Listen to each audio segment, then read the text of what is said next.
Countdown for blast off. X minus 5, 4, 3, 2, X minus 1, fire.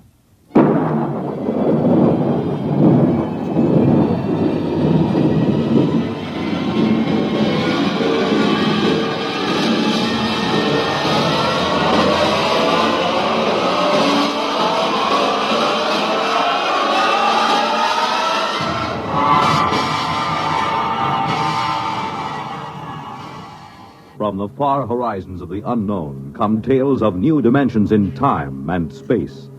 These are stories of the future, adventures in which you'll live in a million, could be years, on 1,000 maybe worlds.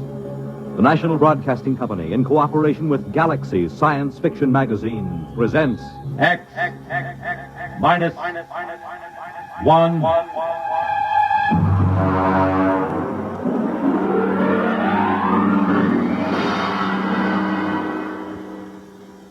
Tonight, an original story by Ernest Kenoy.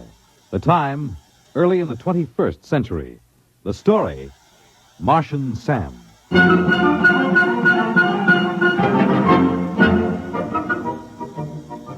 The whole thing started the first day of spring training. I'd gotten into camp 2 or 3 days before and started to loosen up a little. Because at my age, even batting fungos to an outfielder can tie your muscles up into knots. Although, as a matter of fact, I'd bet that I was in better condition than half the Humpty Dumptys on the club. We hadn't won a pennant since, 1997, or was it 98? And it looked like we had a permanent lease on 12th place. The Los Angeles Dodgers were in pretty sad shape, and that's the honest truth. I was standing behind the batting cage watching a couple of kids from our Tokyo farm team when Tommy Watson from the New York Times Tribune News caught me by the elbow. Hi, Joe. Well, how's it look this spring? Well, Tommy, the club has been considerably improved. Mm-hmm. Several of the youngsters are ready to deliver this year, and, of course, we expect sterling performances from our veterans. Is that what you want? Oh, come on now, Joe, come off it. Has Old Man Castle loosened up enough to buy a catcher? Not that I know of. How about a left-handed pitcher? Well, they're those two boys from Tokyo. Oh, come on, they couldn't throw a cream puff across the dining room table. Well, how does it feel to be first base coach for a team that'll clinch last place by July 4th? You're very kind, Tommy. Very kind. I just hate to see that old tightwad Castle run this club into the ground. I remember my father used to tell me about the times way back, when they were still in Brooklyn. Yeah, and I can remember going down to Robinson Stadium when I was a kid to watch doubleheaders with the Denver Giants. Now look at them. A bunch of overage bums and a few kids who could hardly make the high school team.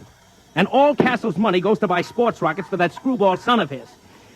Oh, Joe, baseball isn't what it used to be.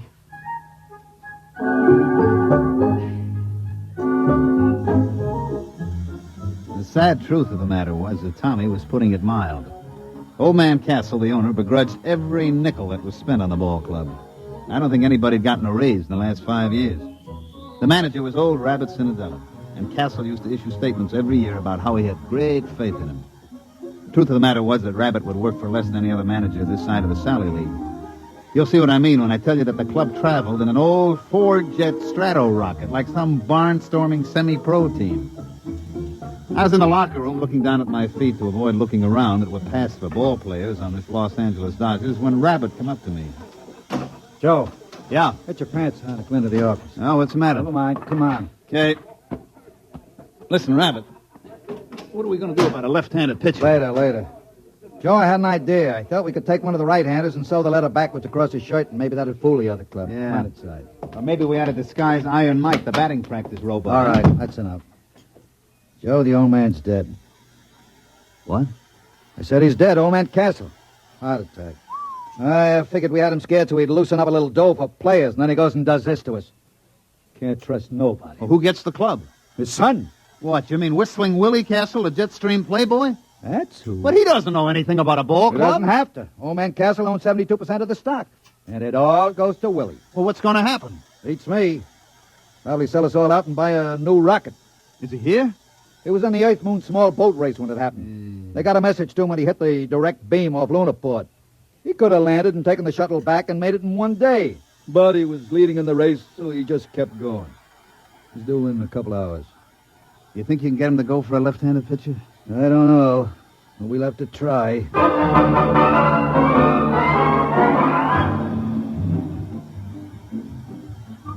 course, you've heard of Willie Castle. About once a year, he cracks up some expensive sports rocket or gets himself picked up in a survival suit by the IP, floating somewhere in an orbit around the moon. He almost got put away a couple of years ago when he took a debutante up in a Harrison Kilgore cruiser and kept her in orbit for 2 months. The old man was able to kill the abduction charges by claiming that they'd been married at the time. And one time when the old man had a couple of us up at the lodge he lives in during spring training, I saw the kid's room. It was filled with marak heads that he'd shot on safaris on Mars. He came down to the training camp a week later. He buzzed over in a Harley Donaldson atmospheric and set the ship down in the hole between second and third, burning out half the infield. I saw Rabbit get him to one side and start talking fast, so I sneaked over and listened. Well, Mr. Castle, of course, you know we're all very sorry about your father's death. And He had it coming, the old tightwad. Oh, well, I see. I couldn't convince him that a credit isn't any good to you, stuffed in a mattress. You gotta spend, isn't that right? Yeah, it is. As a matter of fact, that's what I wanted to see you about. Now, there's a boy in one of the Milwaukee farm clubs, a left-handed pitcher. I can get him for about $30,000 and a couple of players. And What do you mean? Well, I mean, you're absolutely right, Mr. Castle. You got to spend money. And if we could get a little help in pitching and maybe an outfielder or two... You mean spend money for baseball players? Well, yeah. That was what I had in mind. Now, wait a minute. This baseball team was my father's hobby, like some old men collect stamps or play checkers. Now, in the terms of the will, I can't sell it.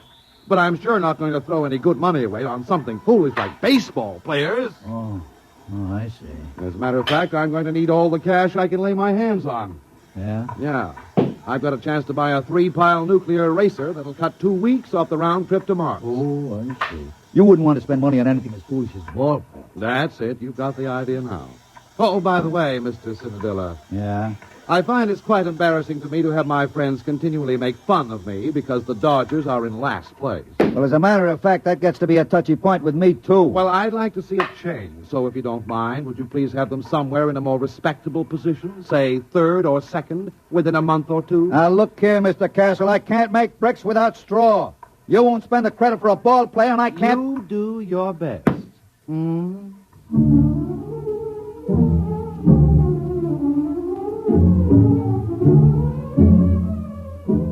Well, after that interview with the new owner, Rabbit went out and tied one on, and I had to run the ball club for 2 days till we got him straightened out.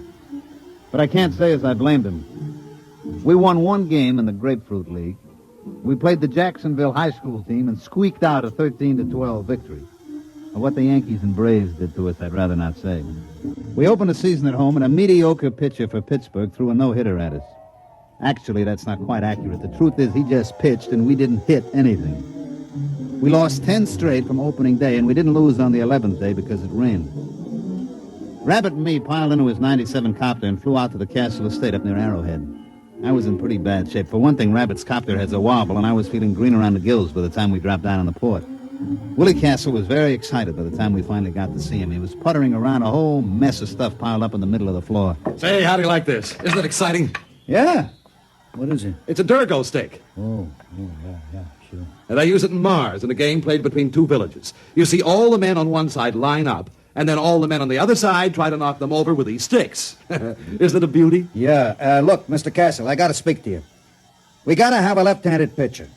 Oh, you mean for the baseball team? Yeah, that's right, the baseball team. That's what we got to have a left-handed pitcher for. Yeah. Well, now, I can't really be bothered with details of that sort. I'm leaving for Mars in the morning. Oh, by the way, I haven't had a chance to look at the standings recently. How are we doing? Mr. Castle, we may well set him out on record for consecutive games lost. Now, look here. You told me you can't sell a club. And you said you get tired of your friends kidding you about being last. Well, take it from me, Mr. Castle, and I know. Unless we get some ball players on that club, it's going to be last for the next 22 years. Now, look here, Cinadilla, I know you can fire me, but I don't care who you hire as manager. Unless you get him a left-handed pitcher and a couple of other players, that club is going to stay last.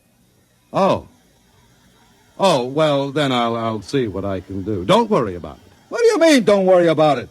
I got to go out there every day and try to make those bums go through the motions. Now, look, I really have to pack. And besides, I'm expecting a new shipment of equipment from Aberfitch and Comby. Now, just don't worry about it. I'll think of something. Goodbye.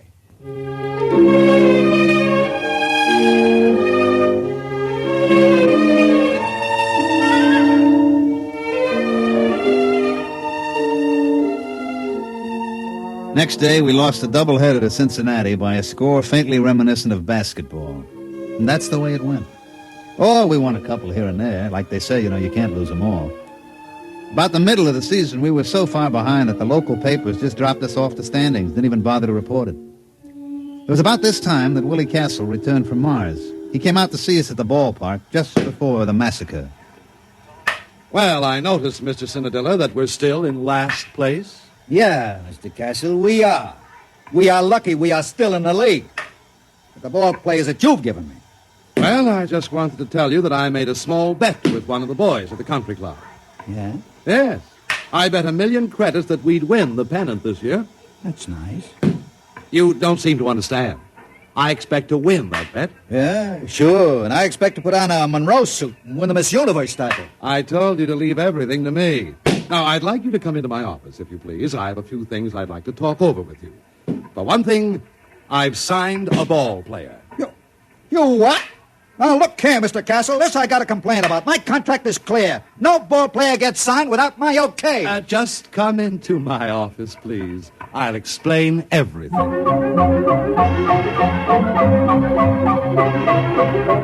That night, when Rabbit went up to the plate to hand in the starting lineups, I could tell something was happening. For one thing, old Baldy Snuff, the umpire, was looking at the card like it was written in Arabic. All right, who's the pitcher? It's written right there in the card.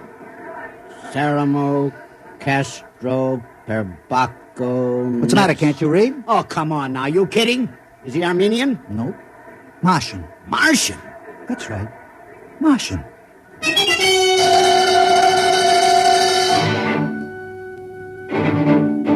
Of course, the riot didn't really start until our pitcher got out on the mound. Fred Kurtz, the Milwaukee manager, came running out like he'd been shot from a jet. Baldy Snuff was hollering. The whole Milwaukee bench was looking for a fight, but Rabbit just stood there quiet and calm. He can't do that. He can't do that. Look at that thing. What is that? That's my pitcher. We call him Sam. But you can't play with that. That ain't a ball player. That isn't even a human being. What are you trying to pull, Rabbit? Listen, I got my rights. I sign them legal. Here's the contract. But now look here, Rabbit. You can't get away with that. That thing's only about 2 feet high. 18 inches, as a matter of fact. But how's he gonna pitch? He hasn't even got any arms. Sure he has. He's got it curled up. Hey, Sam, wind up. But that arm, It's 32 feet long. that ain't legal. You gonna let him get away with that? Oh, there's one other thing. On the end of that arm, look, you see? That's his eye. Rabbit, I'm gonna punch you right in the Now nose. take it easy, Kurtz. Take it easy. Look, I got the papers all here. I've got the United Nations Concordat with the Marshall Colonial Government, a Supreme Court decision in the case of Schultz versus Karawa, Kalpabo, Kalfitz, et al. It's legal. Any Martian citizen is entitled to the same legal rights and privileges as a citizen of Earth. And among those is the right to play ball in a national league. I protest again. I forfeit the game. Rabbit, I'm gonna punch you right in the nose.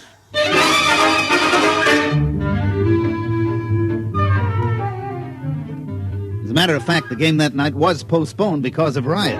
The next morning, everybody met in the commissioner's office, and sure enough, it was legal.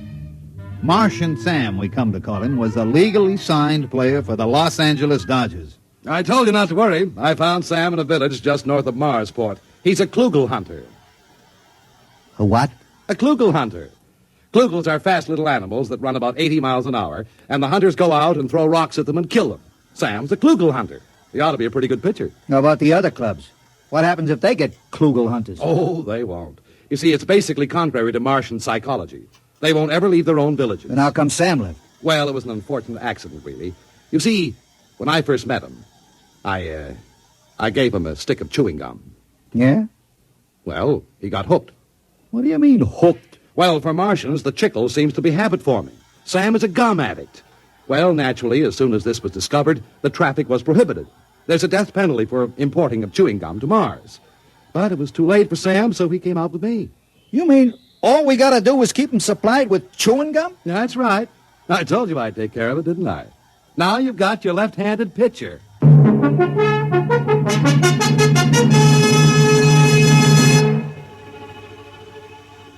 Sam pitched that night. He struck out 27 batters, and we won 3-0. Horse Kelly, the catcher, had a little trouble at first, but he soon figured out how to get around it. He'd just hold his mitt up and close his eyes, and when he heard a thunk, He'd reach in and pull the ball out and throw it back to Sam. You can imagine what it was like being a batter up there against Sam. Pitcher's mound is only 60 feet away from the plate as it is. And with Sam's 32-foot arm, well, we didn't lose the game the rest of the season.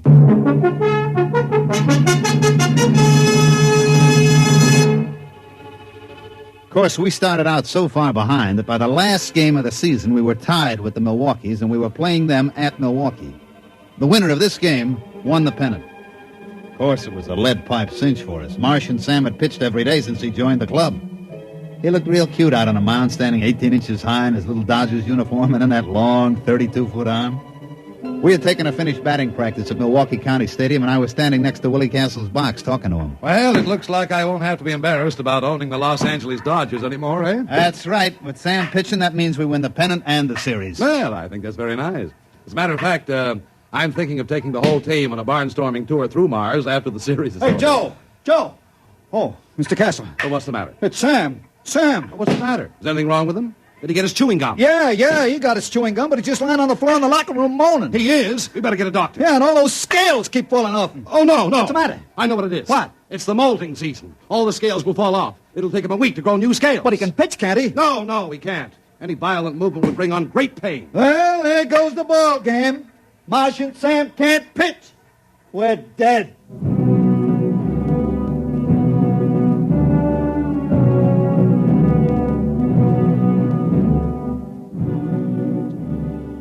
Rabbit put it mild. We were good and dead. We pitched Harry Kosnowski, our best human pitcher, but our best human pitcher was none too good. He rose to the occasion, however, and the score was tied going into the last half of the ninth. That's the way, Harry, old boy.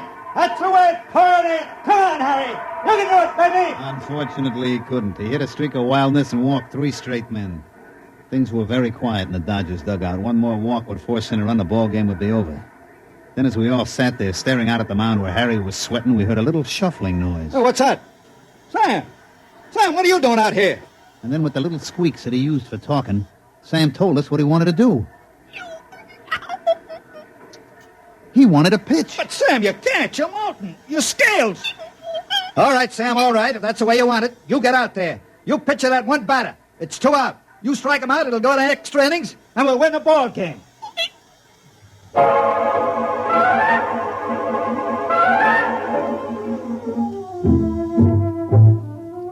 And so MartianSam trudged out to the pitcher's mound, his tiny legs lagging with great pain. You could just tell the little guy was hurting bad. Now pitching for Los Angeles, MartianSam. We knew that Sam could do it now. We only had to face one batter and we'd get our chance again. Horst threw the ball out to him, and Sam stood there, his eye on the end of his 32-foot arm, blinking with pain. All right, batter up. Let's get a batter in there. The umpire called for the batter, and nobody came out of the Milwaukee dugout. Hey, come on, let's go. Hey, Kurtz, get a man up in there. What's the matter, Baldy? Let's get a batter in there. You're delaying the game. What do you mean I'm delaying the game? You get a batter up there. But I got a batter up there. What do you mean? There's nobody in the batter's box. Baldy, I got a contract here for you to read. What are you talking about? Yeah, read it.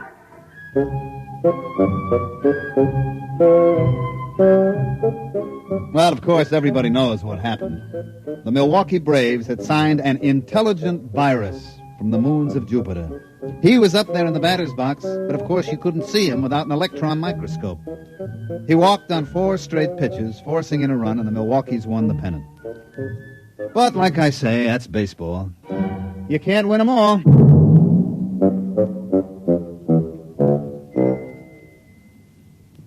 You have just heard X-1, presented by the National Broadcasting Company in cooperation with Galaxy Science Fiction Magazine, which this month features Time in the Round by Fritz Leiber, the story of a dictator who suffered more than any dictator in history. He was so puny, and his victims were so impregnable. Galaxy Magazine on your newsstand today. Tonight, X-1 has brought you MartianSam, an original story written for radio by Ernest Kenoy. Featured in the cast were Mandel Kramer as Joe, Santos Ortega as Rabbit, Ivor Francis as Willie, Jack Orlison as Baldy, Bob Hastings as Tommy, and Bill Zuckert as Kurtz. Your announcer, Fred Collins. X-1 was directed by Daniel Sutter and is an NBC Radio Network production.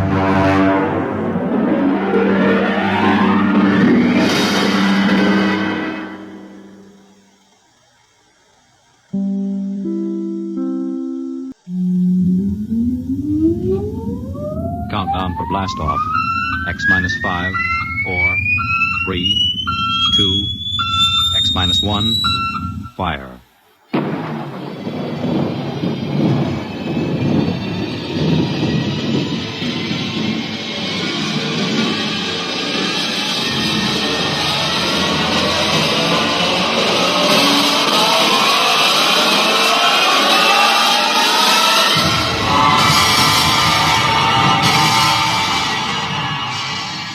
From the far horizons of the unknown come transcribed tales of new dimensions in time and space. These are stories of the future, adventures in which you'll live in a million could-be years on 1,000 maybe worlds. The National Broadcasting Company, in cooperation with Street and Smith, publishers of astounding science fiction, presents X minus 1.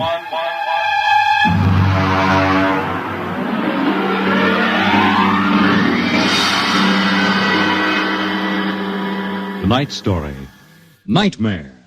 A story based on the poem Revolt of the Machines by Stephen Vincent Benet.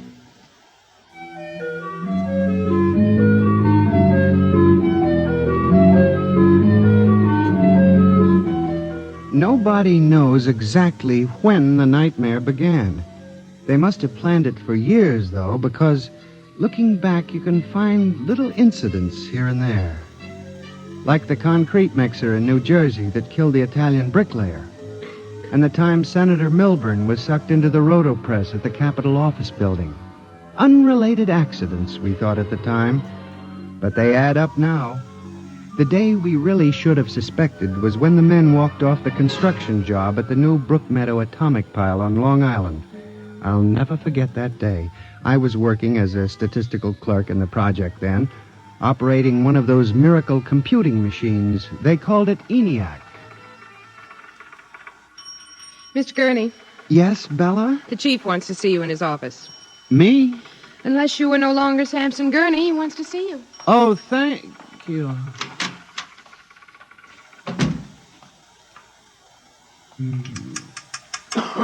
Come in. You wanted to see me, Mr. Hawk?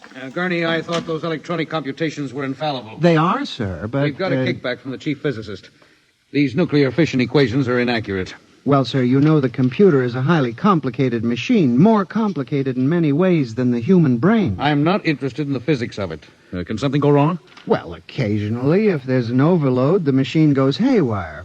Sort of has a nervous breakdown, you might say. We usually rest it up for an hour, and it's okay again. Well, do whatever has to be done. Yes, sir. And, Gurney. Yes, sir? You've been with the Bureau for over 15 years now. It would be a shame to have to remove you because you aren't keeping your mind on your work. Mr. Hawk, I assure you... Excuse me. Hawk speaking. Huh? They've what? All of them? Well, have you tried to talk to them? Oh, yes, of course. I'll send one of the safety engineers over. Place is falling apart piece by piece. Miss Roscoe, the men of the construction gang of the new building have walked out on us. They're complaining that the job is jinxed. Someone slipped this morning and fell into a turbine.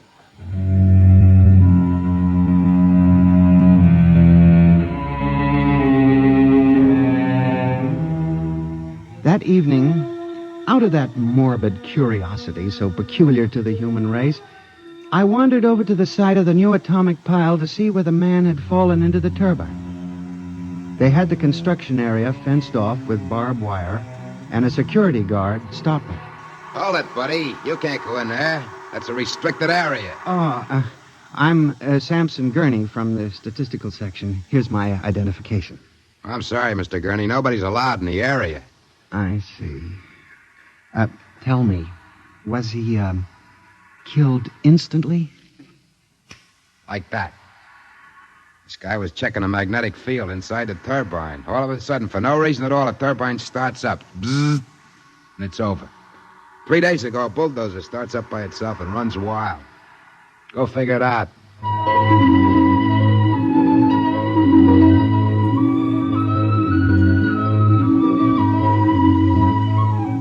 I'm a statistician. All my life I've been interested in statistics. So a simple-sounding thing like this started me off. I went back to the office that evening instead of going home, and for the next 2.5 hours, I computed statistical figures on the probability of industrial accidents for the types of machines we were using. I took one look at my figures and went down to Hawk's office. Oh, what is it, Gurney? I'm very busy. It's urgent, Mr. Hawk. Well? It's about these industrial accidents we're having, Mr. Hawk. What about them? Mr. Hawk, in the past 3 months, industrial accidents all over the country have taken a sharp, unexplained upswing. Nerves. We've had a 100% increase over normal for this project alone. What? Here are the figures. Oh, now, Gurney, this is impossible. It seems to be, and that's why I have a theory, sir. What's that? Sabotage. Gurney, why don't you stop playing FBI man and stick to your job? Which, incidentally, you haven't been doing too well. You and your computing machine have made mistakes before, and this fantastic figure is probably another. I'll have Miss Roscoe show you. What's the matter with this blasted buzzer? Miss Roscoe! Miss Roscoe! Yes, sir. Stop this blasted buzzer. Get a repairman, a mechanic, anything, but stop the thing. And you, Gurney, get out! I went back to my office to get my hat and coat, feeling about as unhappy and humiliated as a man can feel. The office was dark and deserted. The whole building seemed oppressive and unnatural, as if some evil force were pressing down on it. I walked across to my desk. In front of me, the ENIAC glowed and chattered eerily as it worked on the equations we had fed it that morning. Its many-fingered circuits hung against the wall like some great octopus, and the thousands of tubes glowed orange and blue in the dark like 1,000 globing eyes staring at me. It almost seemed alive. It increased its tempo a moment, and a fleeting notion crossed my brain that it was laughing at me. Laughing like all the others. What was the matter with me? I shut my desk drawer and began to put the cover on my electric typewriter when an amazing thing, the most amazing single incident of my life happened.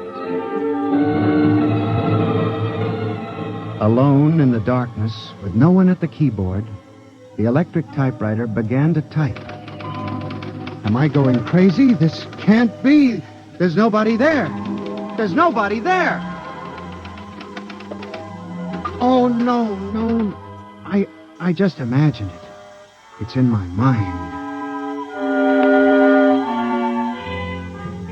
But I hadn't imagined it. The paper was there on the carriage. Did I dare read it? Or would the whole thing suddenly vanish and send me shrieking to the nearest psychiatrist?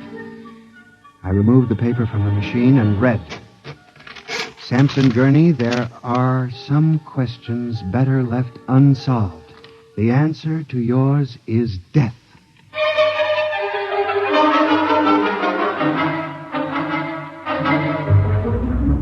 Gurney, do you expect me to believe this? It's insane. Mr. Hawk, I'm as sane as you.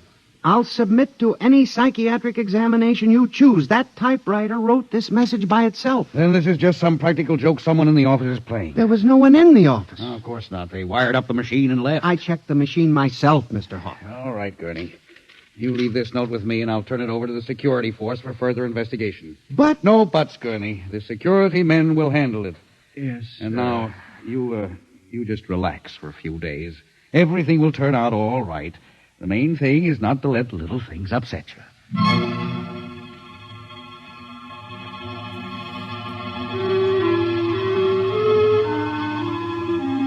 It was what Hawk had said about little things that gave me the idea.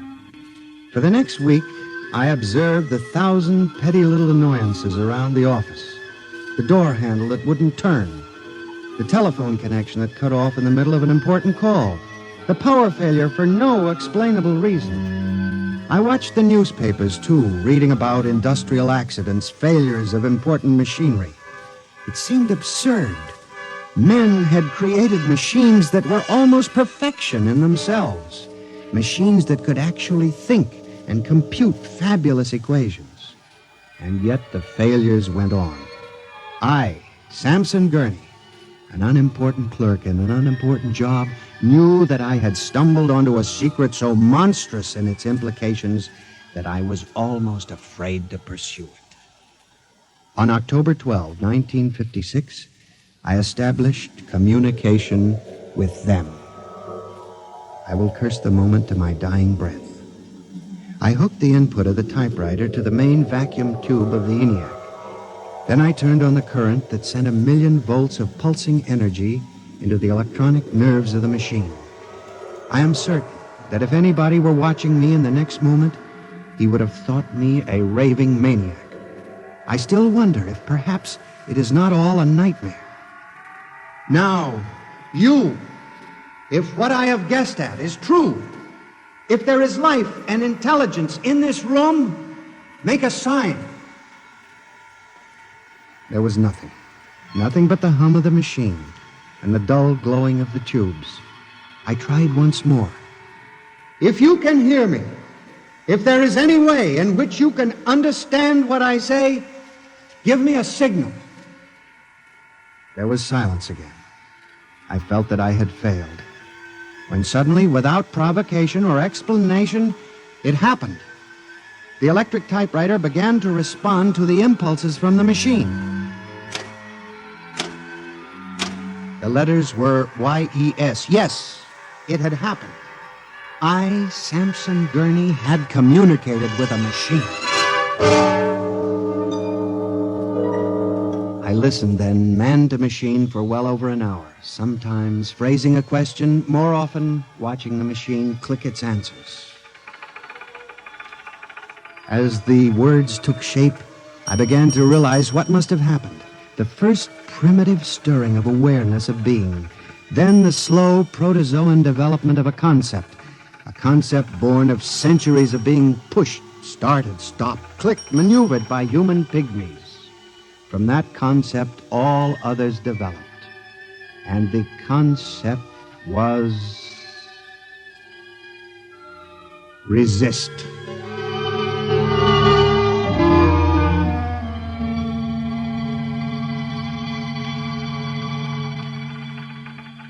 And now they were tired of it, tired of wrapping cigarettes and collecting nickels and waving hair and moving earth and mixing cement and solving equations. Tired of the smell of human hands. They were the slaves and we were the masters, and yet they were stronger and they knew it. I sensed it now, and I was about to try to communicate again when softly, on ball-bearing casters, a heavy metal filing cabinet began to roll away from the wall toward me.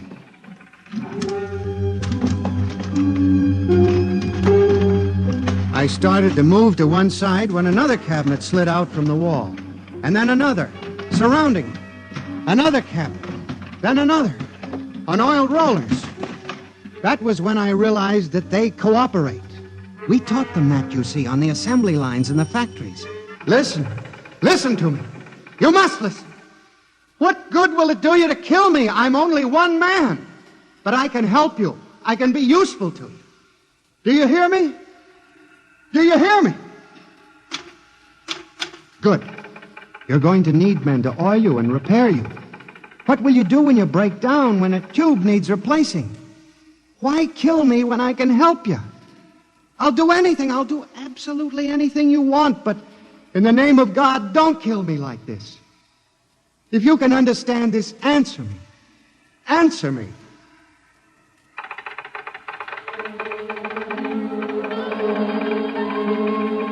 The appeal was a fortunate one.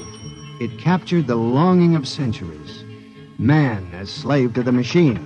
And after a moment, the circuits glowed more brightly. The cabinets slid back to the walls. The ENIAC began to communicate with me again. As I tore the tape from the machine and read it, the words were almost pathetic in their longing, but most ominous in their implication. They read, "Address me as master."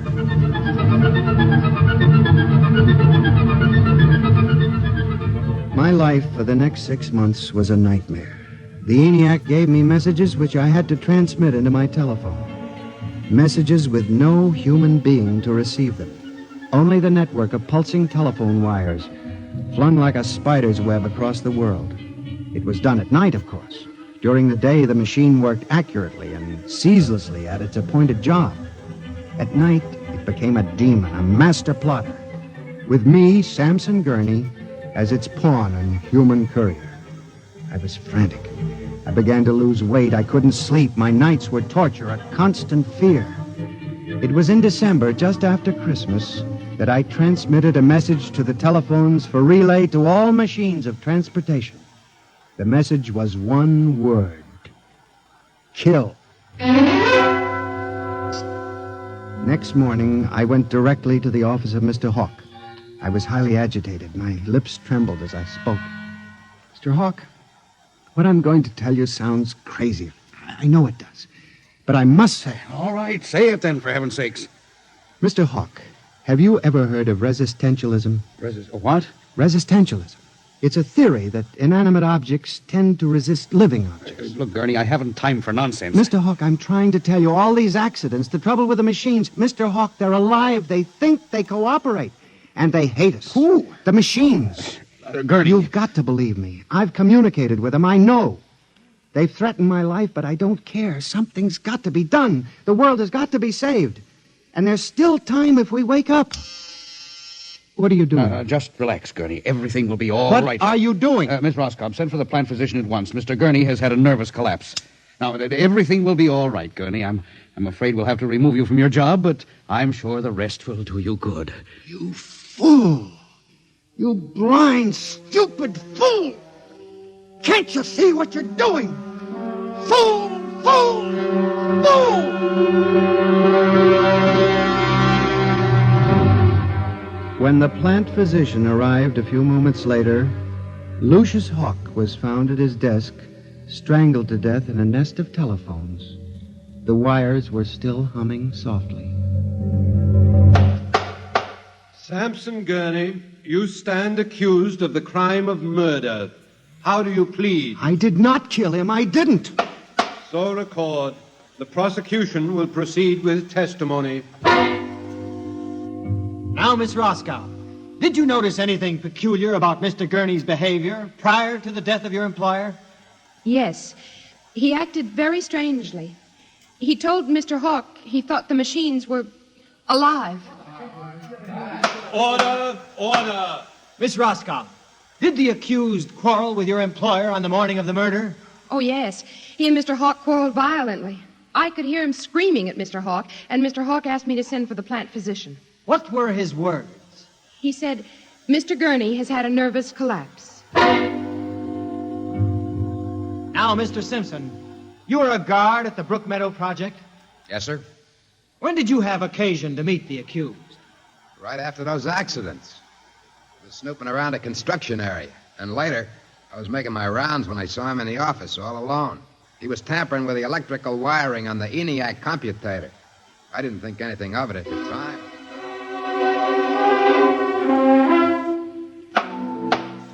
And in view of the expert testimony heretofore expressed, the court hereby finds you guilty of murder in the first degree, with the recommendation that you be examined and committed to the State Hospital for the Criminally Insane at Matawan.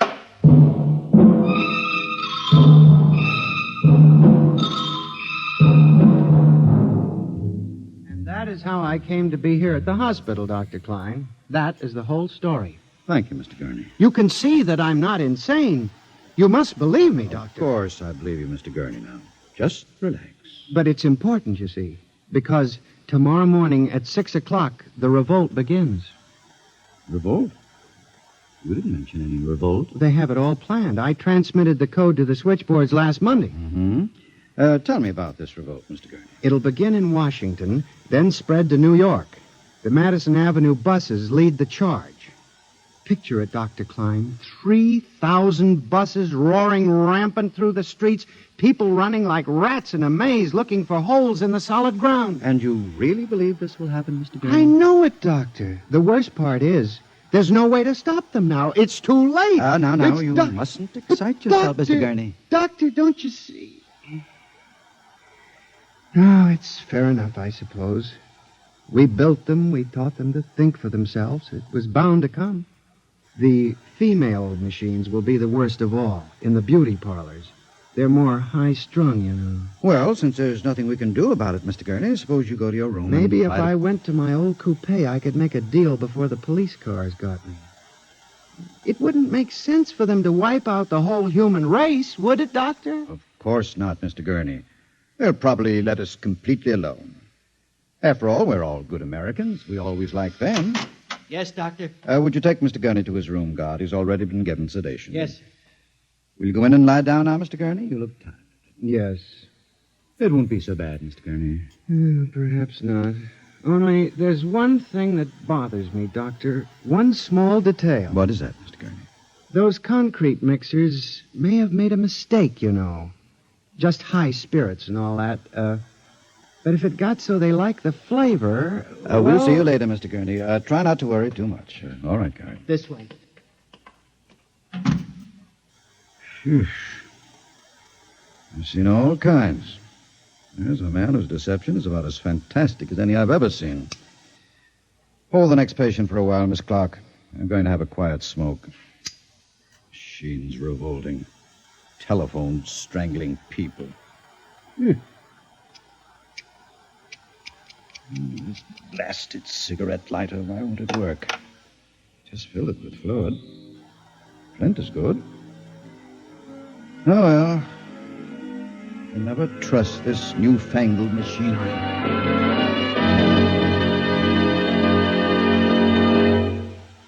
You have just heard X-1, presented by the National Broadcasting Company in cooperation with Street and Smith, publishers of astounding science fiction. Tonight's story by transcription was Nightmare, written by George Lefferts and based on the poem The Revolt of the Machines by Stephen Vincent Benet. Featured in the cast were John Gibson as Sam, Joyce Gordon as Bella, Louis Van Ruten as Hawk, Joseph Julian as the guard, John Seymour as the judge, Owen Jordan as the prosecutor, and Santos Ortega as Dr. Klein. Your announcer, Fred Collins. X-1 was directed by Fred Way and is an NBC Radio Network production.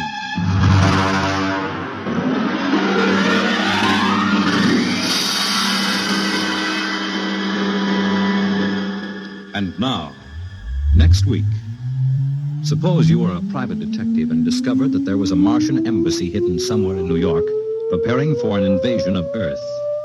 Next week on X-1.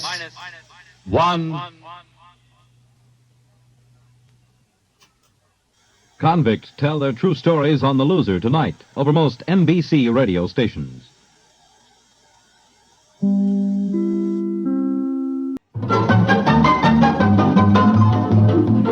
This is Nightline, your tie line to the world, and this is Walter O'Keefe. Tonight, a visit to worlds strangely different from ours, the world of the future, the world of X-1.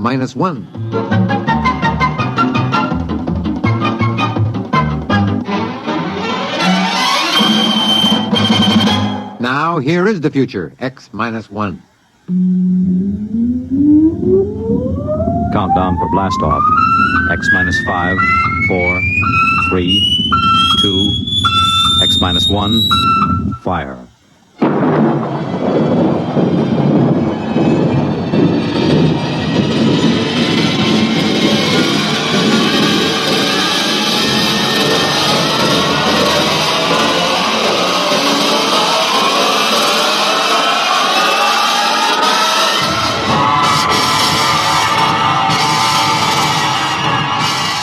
From the far horizons of the unknown come tales of new dimensions in time and space. These are stories of the future, adventures in which you'll live in a million, could be years, on 1,000 maybe worlds. The National Broadcasting Company, in cooperation with Galaxy Science Fiction Magazine, presents X-1.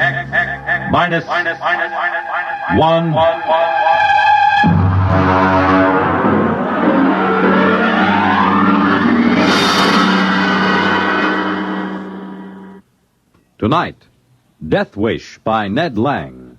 But first, hear this. During the theater season in New York, people flock from everywhere in the nation to see the latest Broadway plays. But very few of these people have ever been fortunate enough to experience the thrill and excitement backstage at one of Broadway's top musical comedies. Tomorrow night, Monitor invites you along as Don Russell goes backstage at the Broadway musical hit Simply Heavenly, introducing you to the cast, the author, listening to the songs from this fine musical show. It'll be an experience you won't soon forget. Then on Saturday, for sports enthusiasts, Army versus Notre Dame, and Monitor brings you this football classic direct from Municipal Stadium in Philadelphia. Add to these features Monitor's special coverage of the pomp, ceremony, and celebration during Queen Elizabeth's tour of Canada.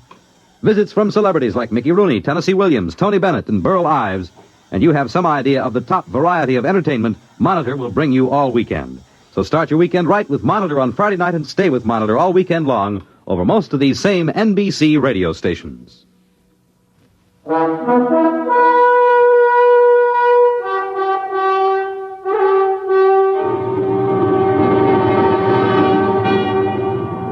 And now, X-1, and tonight's story, DeathWish.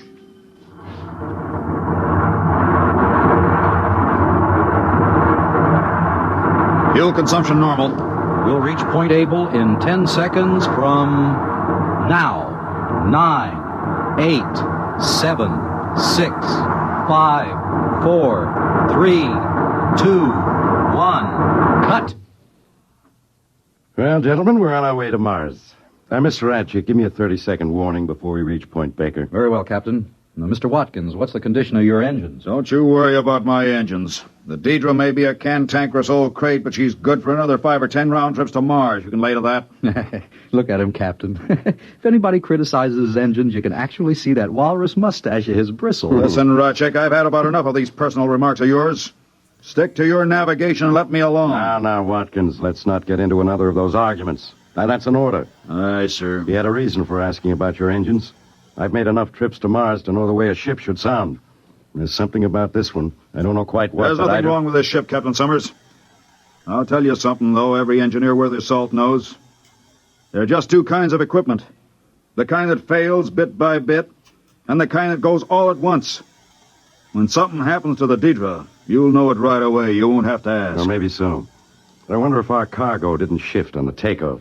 Mr. Ratchett, would you be kind enough to check on it? You bet, Captain, right away. You worried about that new Farrington computer we're carrying, Captain? Well, not worried exactly, but it's a responsibility. That thing is by far the largest, heaviest, most delicate piece of machinery ever transported in space. It's an evil thing, with its blinking eyes and scheming brain. I'll be glad to get to Marsport and get it off the ship. And so will I, Watkins, but not quite for the same reason. I don't quite share your feelings about the personality of machines. That's because you don't know anything about them, Captain. I do. And I don't like that computer thing back there in the hole. All in order in the hole, boss. Cargo hasn't shifted. All right, Mr. Ratchett. Maybe I'm borrowing trouble, huh? 30 seconds to Point Baker, sir. Very well. Strap yourselves on the acceleration couches again. You sure you don't read anything, Mr. Watkins? Not a thing, sir. I'll vouch for every bit of equipment on the Deidre. 15 seconds to Point Baker. Prepare for new acceleration. Engines ready for firing, sir. 10, 9, 8. We fire for 7, exactly 5 seconds 6, on reaching Point Baker 5, for maximum acceleration. 4, 3, 2, 1. Fire! That's fine. It didn't cut off. We're overfiring. My fuel! The course! We'll be off course! The switch doesn't respond. Emergency cutoff. Hit the emergency. I can't move my arms. Acceleration. Stop it! Stop the rockets! My arms so heavy. If I could just reach the cutoff switch. There. What happened? We're on emergency lights. We blew the generator. Of all the lousy things to happen. What was it? Main firing circuit. It fused on us. Metal fatigue, I'd say. Must have been flawed for years. When was it last checked out? Well, it's a sealed unit, Captain. It's supposed to outlast the ship. Absolutely foolproof. Unless it's flawed. Now, don't go blaming it on me. Those circuits are supposed to be X-rayed, heat-treated, fluoroscoped. You just can't trust machinery. How are we on fuel? Not enough to push a kiddie car down Main Street. If I could just get my hands on those factory inspectors... Mr. Radjic, how does this affect our course? I'm computing it now. Well, hurry it up. I'm working as fast as I can. Mr. Watkins, can we fire those rockets on manual? Sure we can, but we only have enough fuel for about a 3-second burst. It'll mean a crash landing. We'll worry about that when we come to it. Well, Mr. Radjic? This kills us, Captain. We're going to cross the orbit of Mars before Mars gets there. How long? Too long. Captain, we're flying out of the solar system at just under the speed of light.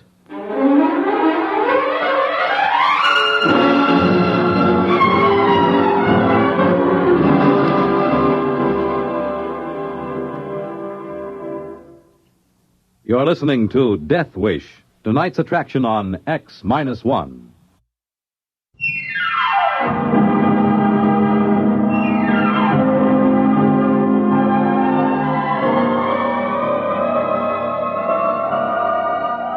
Now back to X-1 and DeathWish.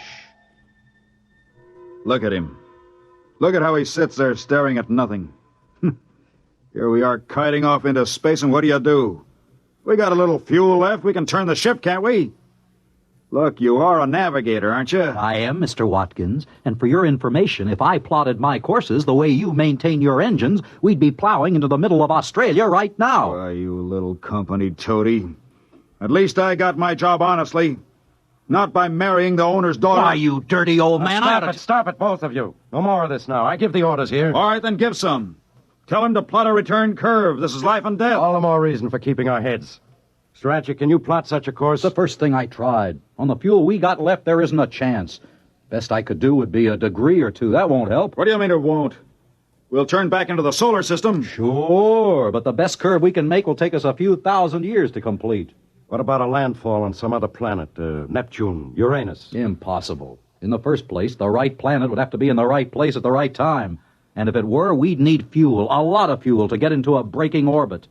And if we could, who'd come and get us? No ship has gone past Mars yet. Yeah, but maybe there'd be a chance, just a slim chance. Maybe, but we can't swing it. Gentlemen, I'm afraid we'll have to kiss the solar system goodbye. It just doesn't seem possible. Who would believe we're traveling at almost the speed of light? Look out the viewing port. You'd swear we were standing still in space. Yeah, that's because there's no reference point, as you know. I assure you, we're traveling faster than any men have ever traveled. What should we do, Captain? I don't know, Watkins. I just don't know. Our noble captain can't face the situation. Of course I can face it. I can follow any course you plot. That's my only real responsibility. Now let's get a grip on ourselves. Mr. Radjic, suppose you raise Mars on the radio. Aye, aye, sir. Deidre to Marsport. Deidre to Marsport. Urgent. Repeat, urgent. Come in, Marsport. Marsport to Deidre. Read you. Over. Emergency, Marsport. Firing mechanism jammed. Fuel almost totally expended. Acceleration 15 seconds past safe maximum. Heading out of solar system. Request help. Over. Can you turn the ship, Deidre? Can you put it into any kind of an orbit? Over. No fuel, Marsport. We can only turn a degree or two. Over. Put your captain on, Deidre. Over. Captain Summers, Marsport. Over. Captain, what do you propose to do? Good Lord, man, that's what we're asking you. What do you propose to do? I say, what do you propose? What are they saying? I don't know. I couldn't catch it. Mr. Radjic, can't you get better reception? We're rapidly running out of range, Captain. I'll give it all the gain I can get.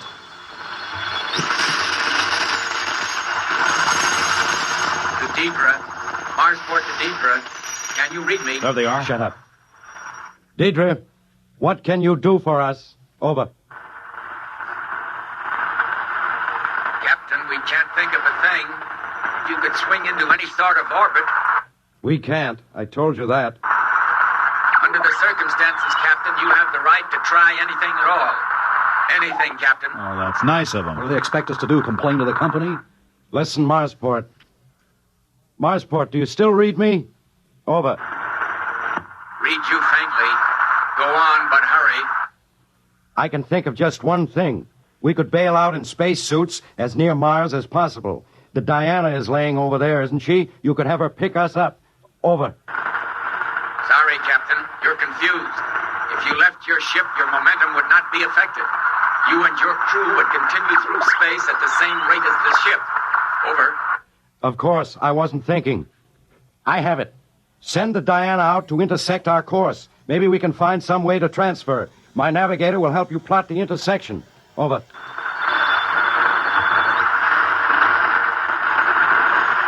They're gone again. Hello, Marsport. Hello, Marsport. Come in, Marsport. I can't bring them in again. Do it that way. Sorry. Over. You mean you can't do it? Why not? It is our only chance.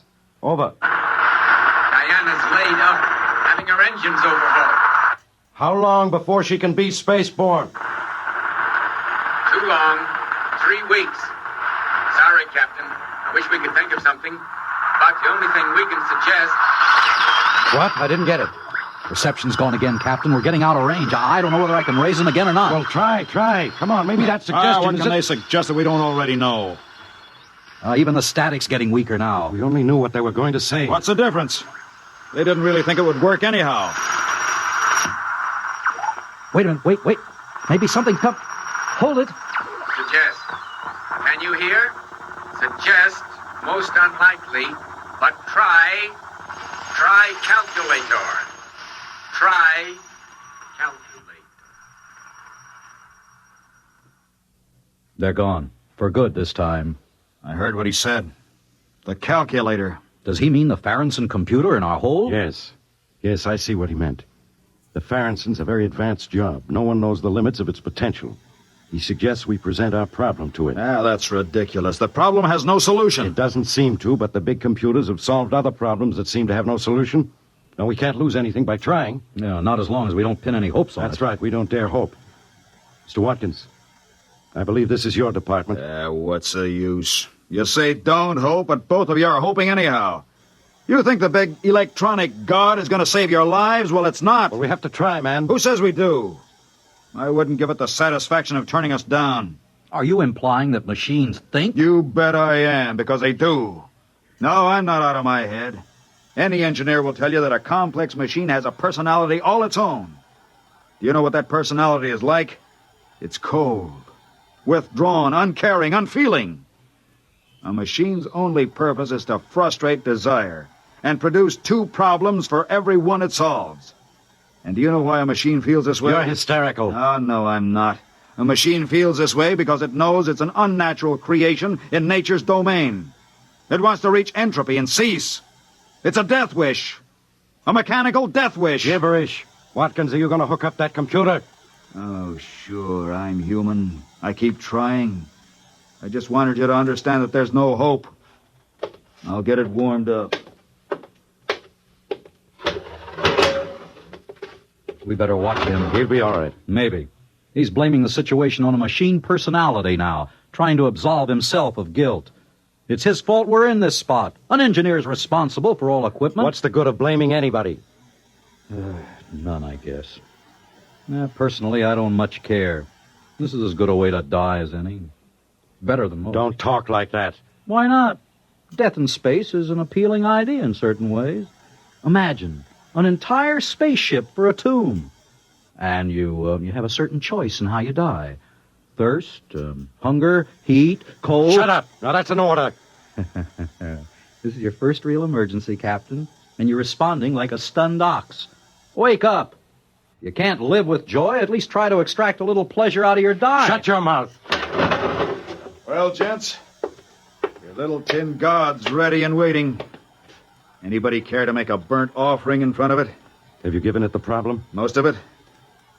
You two have to punch up your own details. Position, elapsed time from maximum acceleration, water, oxygen, food. All right. Come on, Ratchik. Did you tell it we want to return to Earth alive? Oh, yes, it loves that part. It'll get such pleasure out of rejecting the problem as unsolved. Oh, no, it won't say that. It'll say, insufficient data. And I'll punch up the rest of the information. Insufficient data. You see the point? It hints a solution is possible, but just out of reach. A subtle torture. It can keep us hoping. There. That's the complete picture. Now let's see what happens when I press this. Now just keep your eye on that red light up there. If it goes on, it means a problem is rejected. Watch it now. And if it solves it? That's a little bell, sort of like a typewriter bell. But you won't hear it, don't worry. Don't say that. What's the matter, Rajic? Superstitious? Oh, shut up. You two have to keep up that everlasting wrangling. Well, not for long, Captain.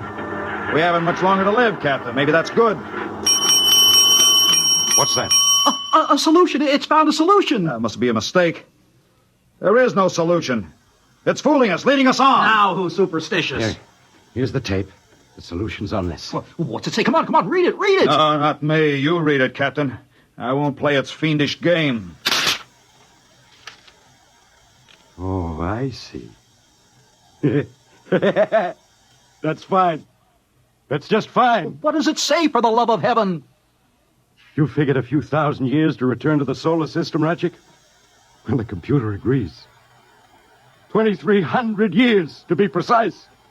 Therefore, it has given us the formula for a longevity serum. 2,300 years? What are we supposed to do, hibernate? Not at all. As a matter of fact, the serum does away quite neatly with the need for sleep.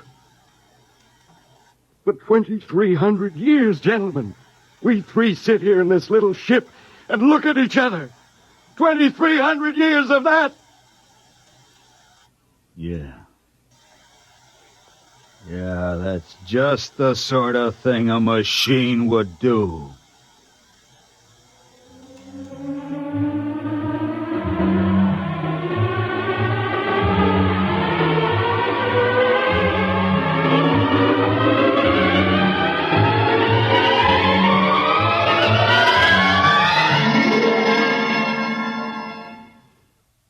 Fred Collins again, and I'll have another word for you about X-1 in a moment.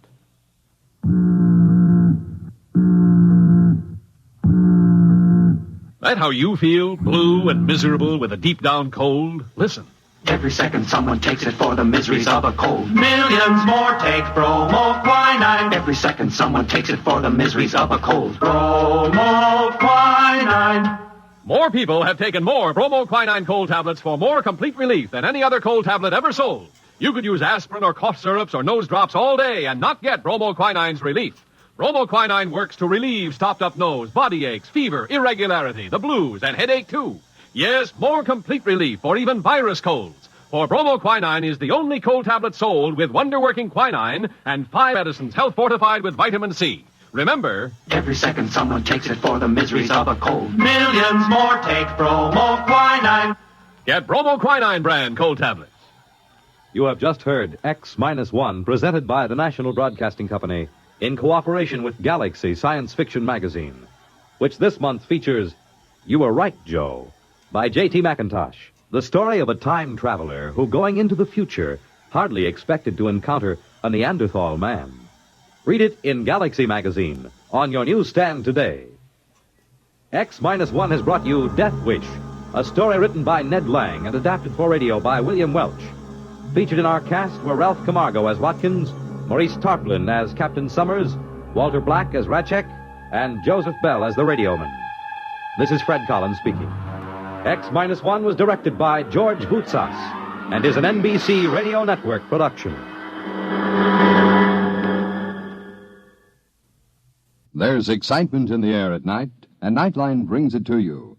Hear Nightline with Walter O'Keefe, next on most of these NBC stations. In just a moment, X-1. But first, some of the funniest situations you've ever witnessed occur every Wednesday night when the devilish imagination of MC Jack Berry gets to work on NBC's Truth or Consequences. You won't believe it until you hear it, so listen in tomorrow. Then another laugh session is in store later on with the wise and witty Groucho Marx as he and contestants play You Bet Your Life, while the melodic note in your Wednesday evening schedule is music and fun on Airtime with Giselle McKenzie.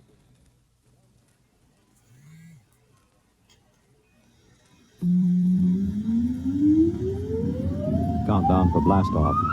X-5, 4, 3, 2, X-1, fire.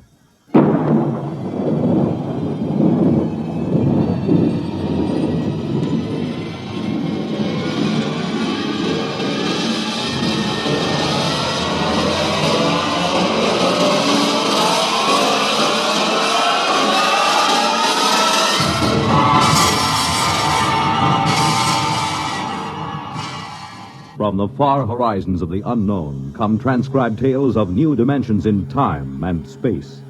These are stories of the future, adventures in which you'll live in a million could-be years on 1,000 maybe worlds.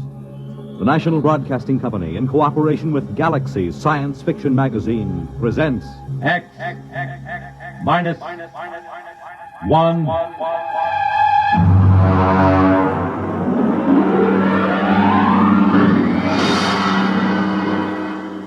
Tonight, the Mark Clifton story, StarBright.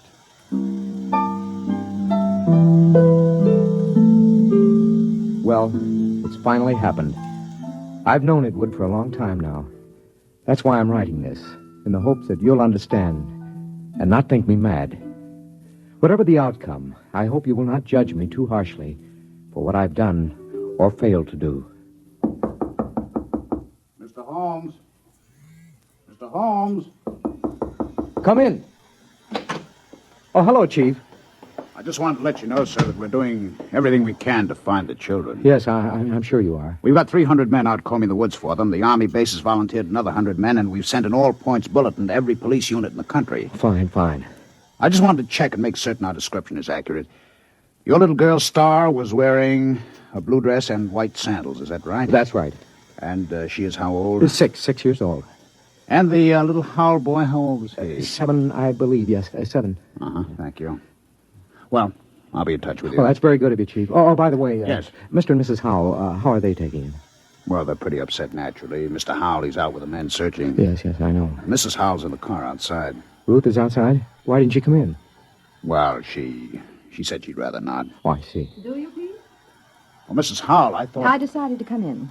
I'm not going to sit on my feelings any longer. Now, Mrs. No, Howell... I have to say this. Pete, Bill and I have been your neighbors for almost a year now. Our children have been almost inseparable. I know that. Then how can you just sit here writing letters when they may be lost somewhere or in trouble? Why aren't you out with Bill and the rest of them searching? I can't. Ruth, I know how you feel. Please try to understand. I intend to help find Bobby and Star, but I must do this first. Why? What's so important about Ruth, it? I'm sorry. Sorry? Then why don't you act like a man? You're inhuman. Please. I don't ever want to see you or speak to you again. Ever. Perhaps you won't. What was that, Mr. Holmes? Nothing. Chief, if you don't mind, I'd like to be alone for a moment. Okay, Mr. Holmes. I'll keep in touch.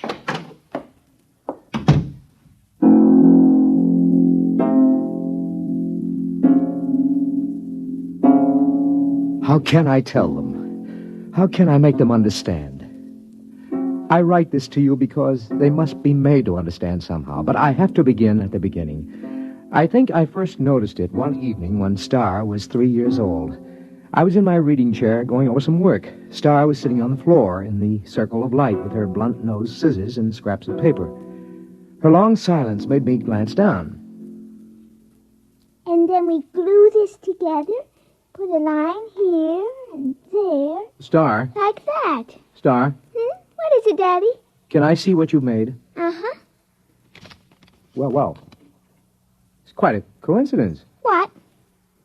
You know what they call a piece of paper joined together with a half-twist like this? Nope. It's called a Mobius strip. You mean somebody already made one? A man named Mobius, mathematician, long time ago. Did he know you can put a line on it like that, so it has one side all joined? Yes, he did. Someday I'll tell you what it means. Now do it. What? Tell me about a Mobius strip. Very complicated. Then read me about it. Oh, you wouldn't understand, honey. Read me anyway. Okay, young lady. But I warn you, it'll be like one of those nonsense rhymes. At least, I hope it will.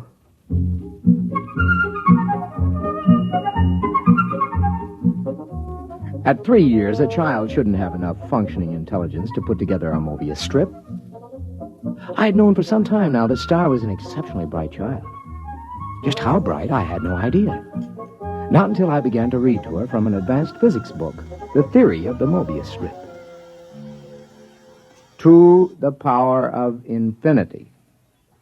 Now then, are you sufficiently mixed up, young lady? Daddy, you know what? What? You read too slow. You say a word, then I think a long time, then you say another word. Oh, I see. Just, what would you have me do about it? Well, Teach me to read. Then I can think as quick as I want. The word is quickly. It's an adverb. Oh, Daddy, really? You pick on such unimportant things. I want to learn to read. Okay. When would you like to begin? Right now, tonight.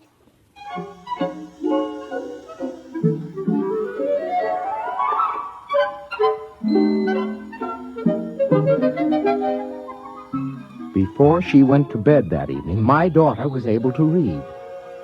In the months that followed, a great deal happened. Some of our friends, like Jim Petrie, have dropped in and been amused to see her on the floor, rapidly turning the pages of an encyclopedia as big as she is. Sit down, Jim. Oh, thanks. Star, aren't you going to say hello to Uncle Jim? Hello. I see she's taken to looking at the pictures in the encyclopedia, huh? Oh, yeah, yes. Come on in the library, Jim. I'd like to talk to you privately. Yeah, sure thing. Bring your drink, huh? Okay. I'll shut the door here. Why all the secrecy? Sit down. Now, Jim, we've been friends, you and I, ever since engineering school. So? Neither of us have ever mentioned it, but one of the reasons we were drawn together is because both of us have IQ somewhere up in the genius ratings. Oh, I think it was more than that. Well, that played a part. It isn't easy to be exceptional in a world which regards mediocrity as the only behavior above suspicion. Well, we all have to live with our afflictions. Yours and mine is a quick mind in a dull environment. What would you do, Jim, if you were a parent, as I am, whose wife had died, as Eleanor did, and you discovered that your only child was, well, afflicted with a fantastically brilliant mind? Star? Oh, come on, Pete. Any little girl who's content just to look at the pictures in the encyclopedia. Jim. I mean, after Jim. all. What? She wasn't looking at the pictures. Huh? She was reading the pages. What? But she was turning them as fast as humanly possible. She was reading them. But I know. I've tested her. She not only remembers everything, she understands the concepts. She even gets impatient with them. Well, have you measured her? Well, I've given her IQ tests, aptitude tests, reaction tables, all the paraphernalia for measuring something we know nothing about. And? Tests don't work. How do you mean? Well, either the tables are screwy or stars beyond all measurement. Pete, are you sure you're not projecting this? I mean, isn't it possible that a few accidental... Daddy. Yes, honey. I got lonely. Okay, come on in. Uncle Jim, would you read me a story? Why don't you read your own story? Because I'm only 3, and 3-year-olds can't read. And so she had found the answer to her affliction by herself. Conformity. She had already learned to conceal her intelligence. So many of us break our hearts before we learn that. When Star was 4 years old, according to state law, her mind had developed enough so she could attend nursery school. Hi, Daddy. Hi, honey. Did you, like nursery school? Oh, yes, it was fun. What'd you learn today? Not much. I tried to cut out paper dolls, but the scissors kept slipping. Now, look, Star, don't overdo it. That's as bad as being too quick. The idea is that everybody has to be just about standard average. That's the only thing people will tolerate. It's expected that a little girl of 4 should know how to cut out paper dolls properly. Oh. I guess that's the hard part, isn't it, Daddy? To know how much you ought to know. Yeah. That's the part I always found hard when I was young. It's really all right. I let one little girl show me how to cut them out, so now she likes me. She just took charge of me and told the other kids they should like me, too. So they did, because she's the leader, even if she is one of the stupids. What? The stupids.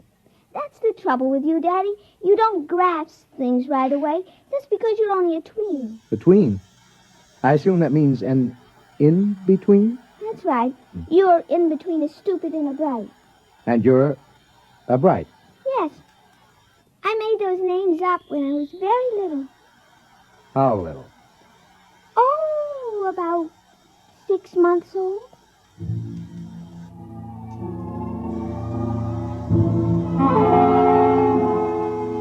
The thoughts began to whirl around in my head after that one.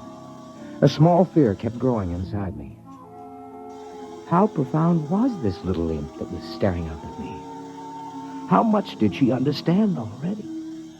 Even as the thought formed, I learned the final horrifying fact about my little girl. It's all right, Daddy. Don't be afraid of me. Well, how did you know that I was thinking anything like that? Well, I just figured it out. Star, Yes, Daddy? now I want you to answer me honestly when I ask you this next question, will you? Yes. Star, can you read people's minds? Are you a telepath? Well, Yes, Daddy. I thought so. You read my mind just now, didn't you? Yes. Now, I'd like to know something else. All right. Can you teach me to do it? You're already learning it, Daddy. The trouble is you're so slow you didn't even know you were learning. Oh, I see. Daddy, Yeah? you know what I wish? What do you wish? Well, nothing.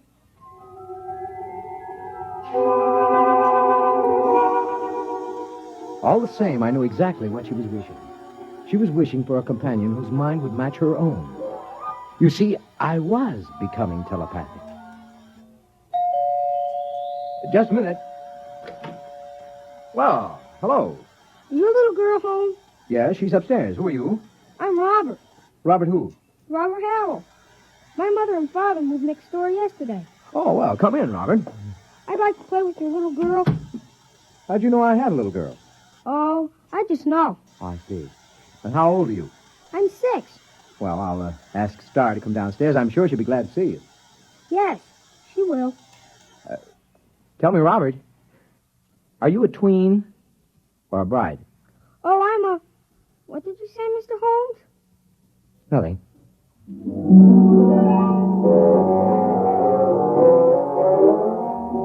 I didn't have to say it. I could read his thought. He was a bride, and it was no accident that he and his parents had moved next door. Somehow, Star had managed to make contact with him, and they had arranged the whole thing. A father is prepared to lose his daughter eventually, but not so soon, not so terribly soon.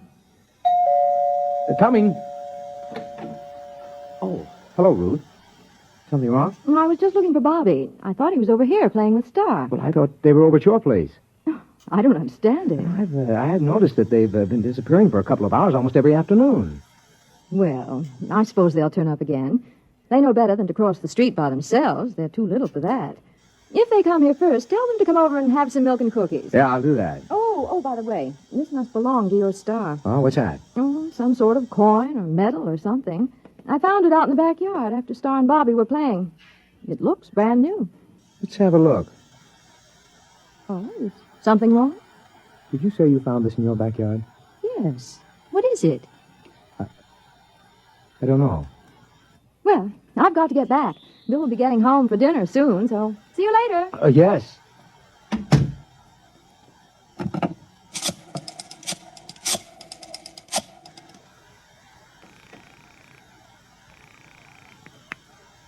Hello? Jim? Yes.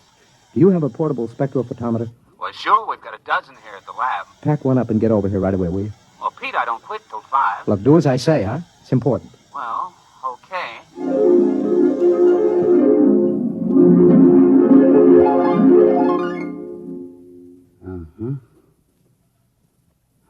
Huh. Well? Let me check the amount of radioactivity again. You've checked it 4 times. That's about it. Okay. What's your opinion of this coin? Well, first of all, let me say this. It's the real McCoy. And? Also, it doesn't exist. Makes sense. Look, Pete, that coin is pre-Egyptian. It's hand-cast. It's made out of one of the oldest bronze alloys, one that was lost 4,000 years ago. So it's 4,000 years old. It is, and it isn't. What do you mean? Listen, Pete, old coins show wear. The edges get rounded with handling. The surface oxidizes. The molecular structure changes, crystallizes. Pete, this coin is authentic, and yet it's brand new. It might have been struck off yesterday. You realize, of course, that that's impossible. Where'd you get it, Pete? I don't know. I think the kid's got it. Star? Yes. How? I don't know. I'm almost afraid to think. Well, why not ask her? She isn't around. She and Robert are off playing somewhere. Do you know where? No, Oh, Jim, it's just too fantastic. It isn't possible. I haven't said a word. I know what you're thinking. As a matter of fact, I was thinking something fantastic. How did you guess? I just guessed. Jim, let's find those kids right now. Okay. Star! Robert! Let's try the playroom. Star? Robert? Not in here.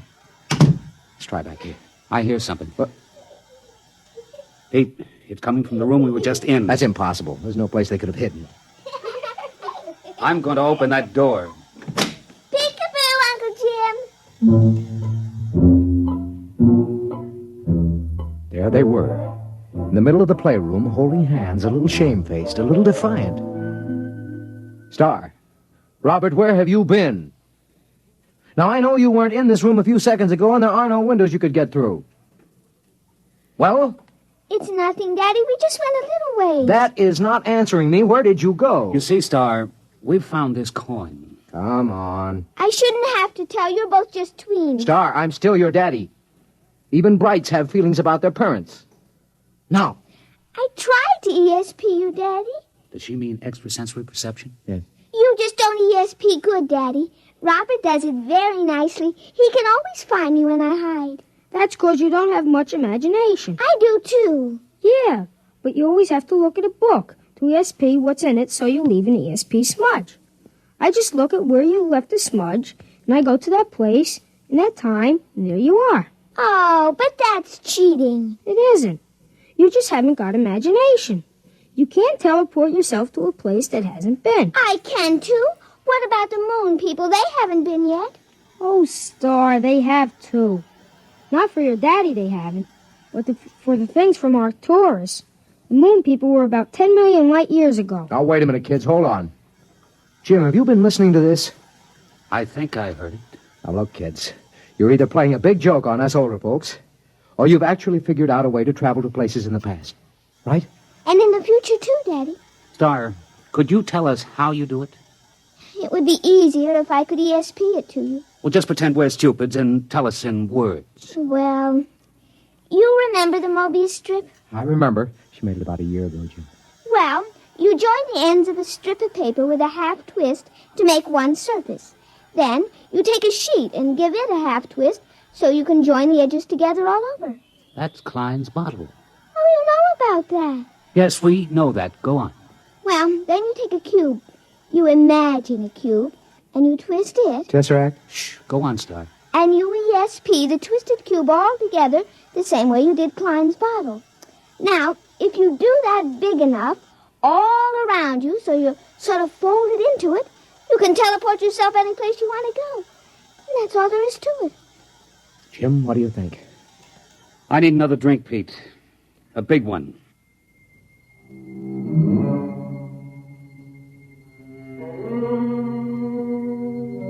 That's all there was to it. The line, the plane, the cube, those were Euclidean physics. The Mobius strip, the Klein bottle, the twisted cube, those were Einsteinian physics. Well, I was pretty advanced in both, but I'd have to do some heavy thinking to really grasp it. Meanwhile, the two little kids stood there staring at us. Star, Robert, can you tell us some of the places you've been? All over, Uncle Jim. The Romans and the Egyptians and places like that. Is that how you got the coin? Uh-huh, I found it. It wasn't stealing, was it, Daddy? I just found it in the dirt. We'll skip that for a minute. What about going to the future? There isn't any future, Mr. Holmes. What's that? It's kind of hard to explain. Even Star doesn't get it. Oh. But when she gets to be 6, like I am, she'll probably understand. Well, try to explain it to me. Well, it's all connected, just like the Mobius strip. If you go far enough, you'll get back to where it starts again. You start with the cavemen, then us men, then atomic men, the moon men, planet men, star men, and Brights. Only somehow... What? The Brights got off the strip. We haven't been able to find them any place in time. I'd sure like to know how they got off and where they are. Now, look, kids, this kind of thing can be dangerous. You might be eaten by a dinosaur or something. Oh, we just ESP ourselves right out of there. Well, anyway, I don't want you leaving this part of the time strip. Not again. Daddy. Now, I may be just a tween, but I'm your father. I always mind you, Daddy. Yeah? What about going off the block? But, Daddy, we didn't cross a single street. Nevertheless... Pete, think of what you're doing. Pictures, specimens, recordings, not only from the past, but from the future. Pete, I beg you. Jim, this is my daughter. But what a contribution. We could be ages ahead of ourselves. No. Star. Robert, I'd like your promise you won't leave present time again. Well?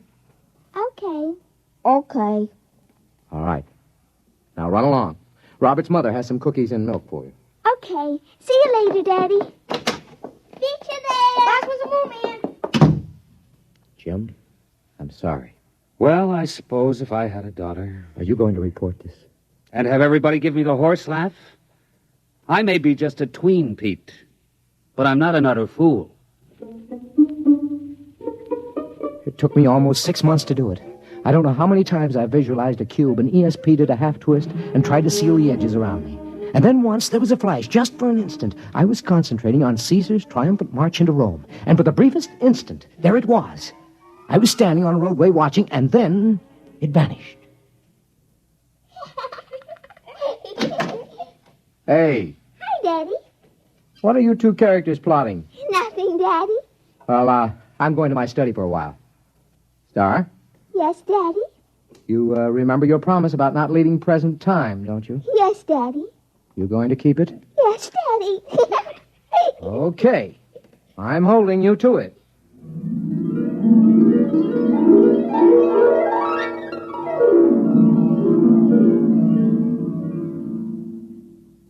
Hello? Hello, Pete. This is Ruth Howell. Yeah? Are the kids there? No? When did you see them last? What time is it? Oh, about 10 this morning, 6 or 7 hours ago. Why? Pete, I'm worried. What's up? Well, they were upstairs in Bobby's room. I was in the living room. Now, I could swear they didn't come downstairs, and yet, when I went up there, they were gone. That was over 5 hours ago. Ruth, are you sure they didn't come down? I was in that living room every moment. Pete, I'm Now, Ruth, don't get panicky. I'm coming right over. Just don't get panicky.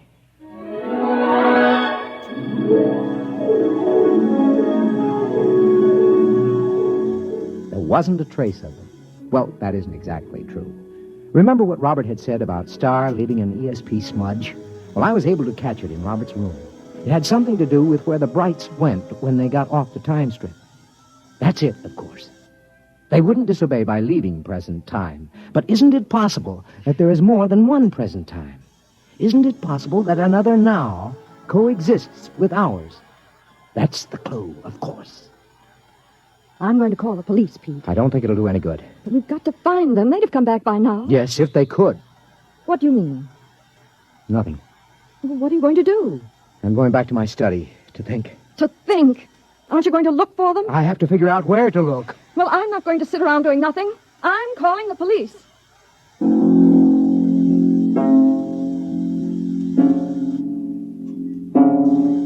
That was this morning. I've been doing some desperate concentrating since then, Jim. I'm writing this down so you'll know. I've already managed to go back to the time of Cheops and ahead to the time when men were navigating to distant planets in a matter of days. But the big job remains. How to get into a dimension parallel with our own at the same time. I figured out that to get the equivalent of a Mobius strip with depth, you must use the supercube, the tesseract. That's what I'm working on at the moment.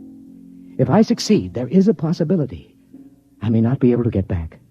I hope you will be able to make Bill and Ruth Howell understand. Okay, now if I take 6 cubes and fold them in one another so that every angle is a right angle. Yes, all right, I've got that. And now I've been folding. I ESP the tesseract, a half twist around myself. Mr. Holmes? Mr. Holmes, you in there? Mr. Holmes? We'll have to break you in. It's locked from the inside. Mr. Holmes! Pete! Pete, where are you? Pete! That's funny. The door was locked from the inside, but here's his fountain pen with the ink still wet. But he's gone.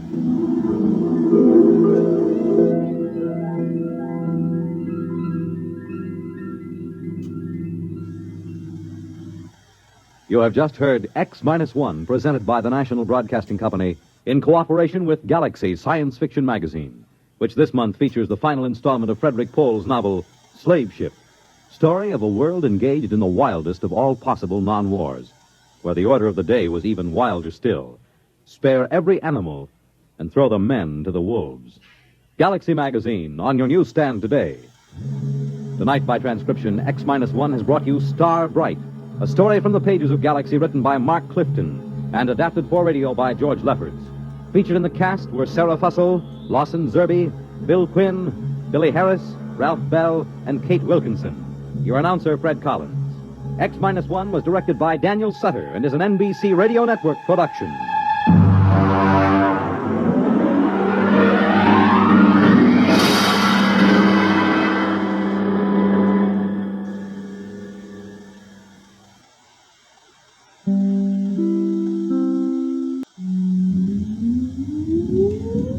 Countdown for blastoff.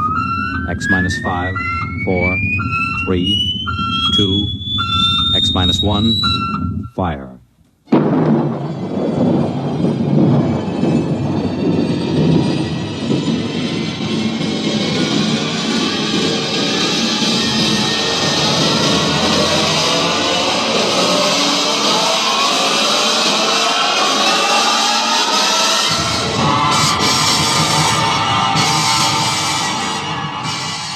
From the far horizons of the unknown come tales of new dimensions in time and space.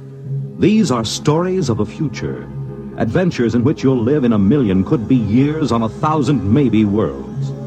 The National Broadcasting Company, in cooperation with Galaxy Science Fiction Magazine, presents X minus 1.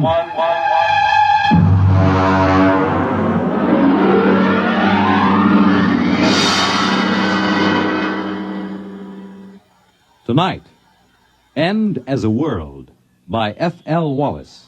But first, hear this. When the place is fine and the time is right, when the moon is low and the stars are bright.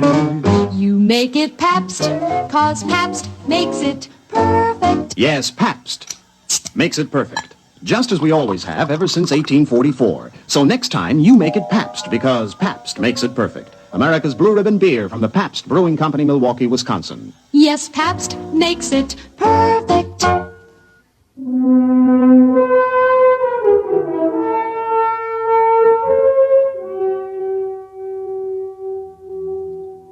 Now, X-1 and End as a World.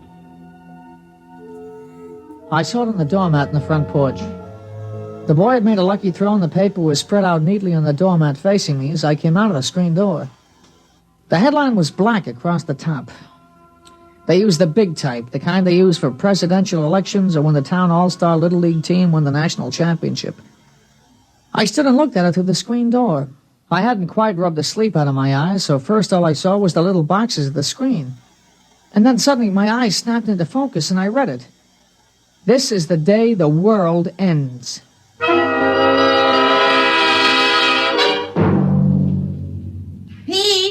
Pete, come in and eat your breakfast.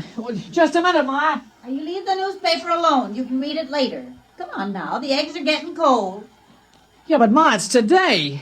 Well, what's today? Well, look at the headline. Let's see anything on the front page. Well, look. This is the day the world ends. Oh, that. Well, world's end or no, I won't have you eating cold scrambled eggs. Now, you sit right down and eat your breakfast.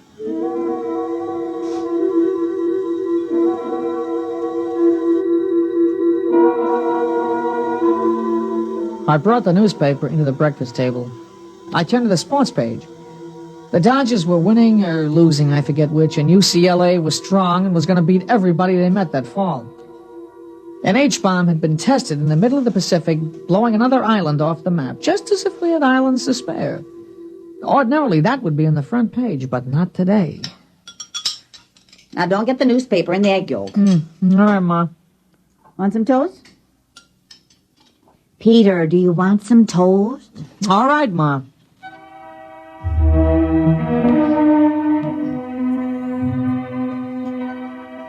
It was Saturday. Big things always seem to happen on Saturdays. I ate breakfast and got up. I had the usual things to do, like mowing the lawn, for instance, but I skipped it that day. There wasn't any use mowing a lawn on a day like that. I went out remembering not to slam the door. It wasn't much, but it showed thoughtfulness. I went past the church and looked at the sign that was set diagonally in the corner so I could read from both streets. There it was in big letters, quoting from the papers. This is the day the world ends. Dr. Davidson scheduled a prayer meeting for the calculated time. It was a bright day. People were out walking or just standing looking at the sky. It was too early to look up. Hey, Pete! Pete, here you are! Catch! Here! Hey! Who showed you how to throw a football? Here, get this! Hey, nice pass! Here you are, lateral. I got it. Here, throw me a long one, huh? I'll run out on that button hook. No, look, I don't feel like it, not today.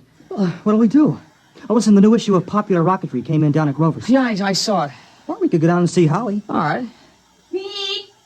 Peter? Hey, your mother wants you.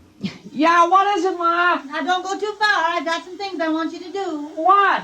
I want you to help me move some trash out of the basement and help me move some of the potted plants around in front. Ma, what's the use of doing things like that on a day like today? Never mind. Now, you come back by 11 o'clock, you hear? No. Come on, Howie's probably down at Grover's. Hey, look at this high hurdle. I'll go right over the sign. Here I go. Olympic star Paul Smithfield.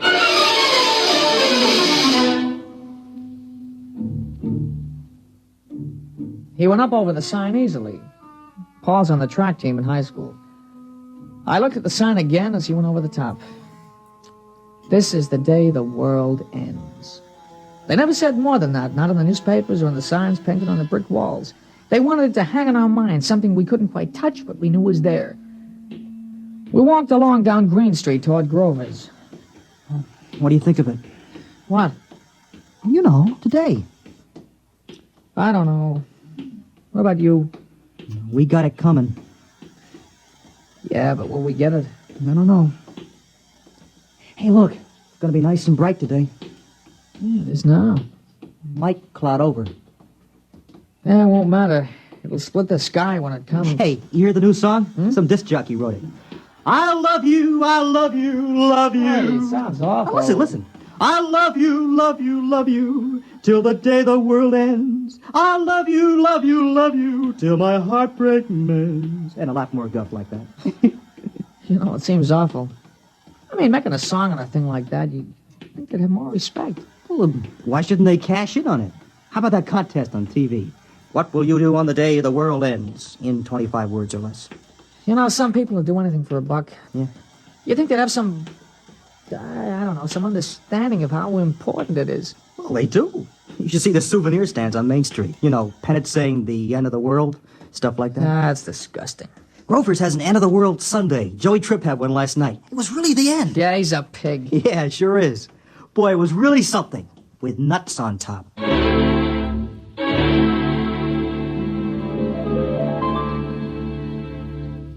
You're listening to EndAsAWorld, tonight's attraction on X-1. Careful planning and sensible driving add up to an enjoyable vacation trip. There are a few tips from the National Safety Council that should help make your trip a pleasure instead of a tense, nerve-wracking time. Before you leave, have the car given a thorough checkup to be sure it will always respond properly to your careful control. Check the emergency equipment you'll need, such as a first aid kit, keys, permits, identification, flashlight, tire-changing equipment, and your unexpired driver's license. Plan your trip for frequent rest stops with a good night's sleep each night. And then on your trip, pay attention to the job at hand and don't daydream. Stop off the road to see the sights or read the map. Be prepared for winding and straight roads, level and hilly roads, and changing traffic patterns between urban and rural areas. Obey all speed limits, traffic signs, and signals, and keep your distance behind the driver ahead. This vacation is what you've been waiting for all year. Enjoy it with sensible driving.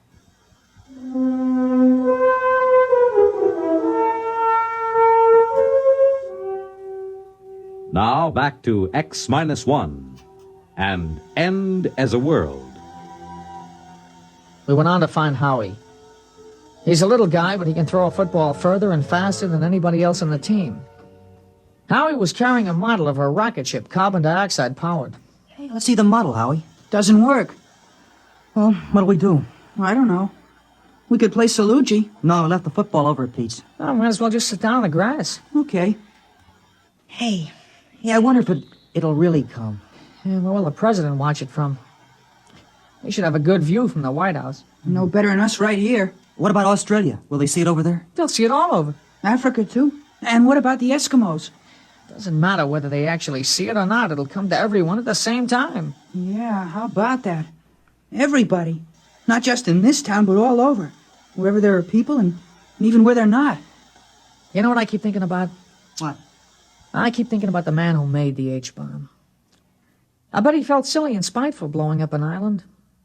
I mean, somebody might have wanted to live on it if he just left it there, you know? Yeah, bet he'd feel pretty small with his old H-bomb after today. Pow. My mother's over at the church praying. And what for? She just said that's what she wanted to spend today doing, right up to the last minute. Yeah, all the churches are holding prayer meetings. Town board wanted to close up that carnival on Pearl Street. You know, the one with the cooch tent? They said it wasn't dignified for today. They close it up? Mm-mm. The manager said he had his license, and he didn't care if today was the day the world ended or not. He was putting on 5 shows right up till it happened. Funny idea, those girls dancing and then, whoom, it happens. And nobody to look at them anymore. Can't understand people. Shows and lawns and cleaning the trash out of the cellar on a day like this, it just doesn't make any sense. Well, people get used to doing certain things. Yeah, but today? Even today. Well, that's how people are, I guess. Just gotta keep on with what they're doing, even if it doesn't make any sense.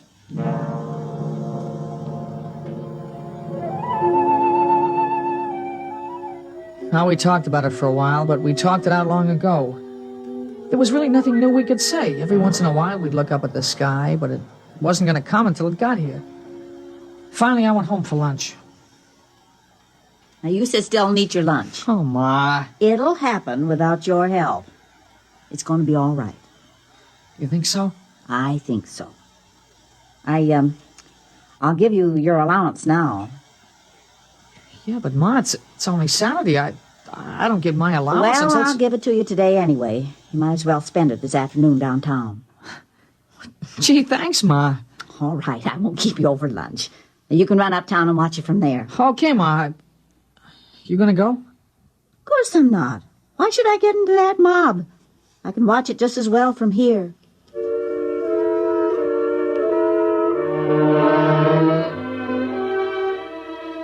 Ma, sure she could. It wasn't the same. Everybody I knew was going to be there. I changed my shirt before I left. I took a rag and wiped the dust from my shoes.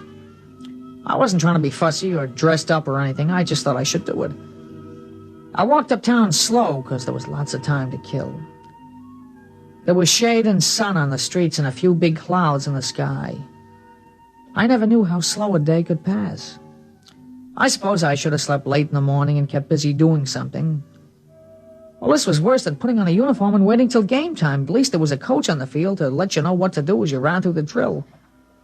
I ran into Paul at the corner of Cross and Chestnut. Hey, you nervous? No. Why should I be? You mean you're not in suspense? If only we had some way of knowing for sure. Radio, maybe. Oh, there's no radio. The calculations have been checked. Yeah, but maybe there's something we forgot or don't know. A lot of things can go wrong. Hi, fellas. Oh, hi, Howie. You want to go down to Grover's and get them molded? I don't know. Well, we've still got lots of time. We won't miss anything.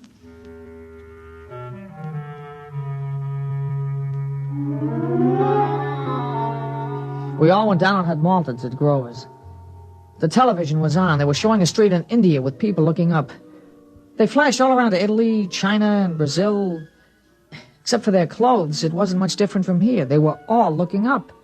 Well, let's get outside. I haven't finished my malted. What's the difference in a day like today, huh? I want to finish my malted.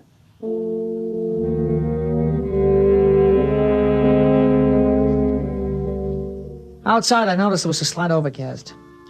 The big billowing clouds had passed, but this was worse. I hoped that it would clear away in time, not that it really mattered. Hey, it's a pretty big crowd for a Saturday, huh? Well, this isn't a usual Saturday. What time is it? I don't know. You got to watch, Paul? No. We can see the clock on the merchant's block from the corner. Come on. Hey, it's Ginny Wexelberg. See her over there? Hey, how'd you like to spend a day with her? That'll really make it a big day, huh? Oh, you don't need that old Ginny Wexelberg to make this a big day. After today, a blind 15-year-old kid isn't going to seem so important. After today, nothing's going to seem important, huh? Well, there's the clock. We still got plenty of time.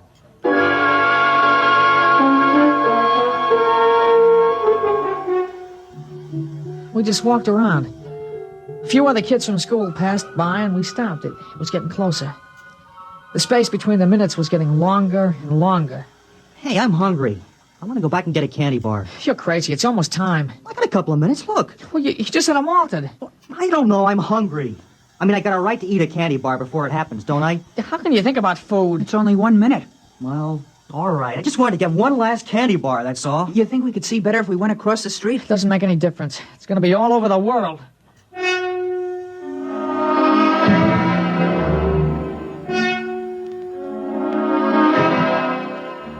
There was still a minute to go, and I kept wondering if there'd been a miscalculation. Now we were all looking up. All over the world, people were looking up. It was quiet. You could hear them breathing. I sneaked a look across the street. Ginny Wexelberg was staring up, and she was crying. I kept wondering why a pretty girl like that should be crying. And then, just as I looked back at the sky, it happened.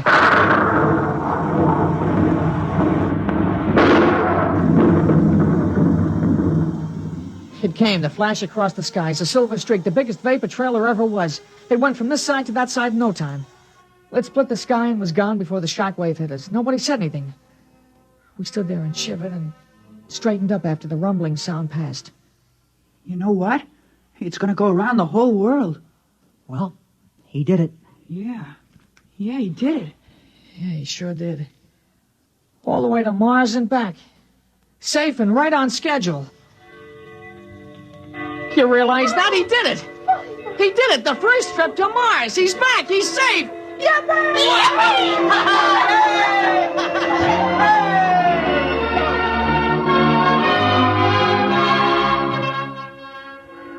The factory whistles down by the river started blowing. The bells of the Baptist, the Congregationalist, and the Roman Catholic Church were ringing. We were all jumping up and down, shouting, screaming, laughing as the vapor trail slowly faded into the overcast.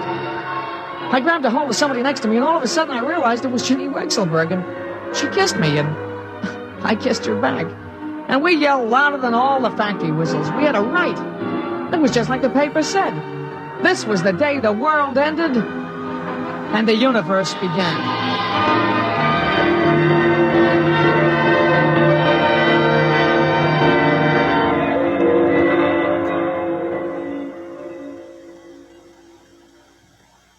This is Fred Collins, and I'll be back with a word about X-1 in a moment. Hi, this is Walter O'Keefe. You know, they say there's nothing new under the sun, and maybe that's true, but there is something new under the moon, and that's Nightline.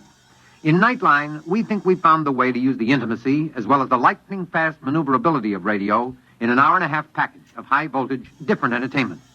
We found the way to make the airwaves your magic carpet to wherever big things are happening, anywhere in the country, for that matter, anywhere in the world. Now, let's say that your favorite comedian is performing at a Las Vegas nightclub. He's packing them in, and you've really got to have connections to get a table. Well, Nightline is that connection, and your radio is your ringside table. More things than you'd believe are happening in the so-called still of the night, and Nightline is your line to exciting entertainment after dark. My feeling is Nightline marks a new era in nighttime entertainment. Tune us in tonight over most of these NBC stations. You have just heard X-1, presented by the National Broadcasting Company in cooperation with Galaxy Science Fiction Magazine, which this month features William Morrison's novelette, The Sly Bunger Hop. To Colmer, it was the chance of a lifetime. He could hear opportunity knock. But where in all creation was the door it knocked upon? Galaxy Magazine on your newsstand today. Tonight, X-1 has brought you EndAsAWorld, a story from the pages of Galaxy written by F.L. Wallace and adapted for radio by Ernest Kenoy.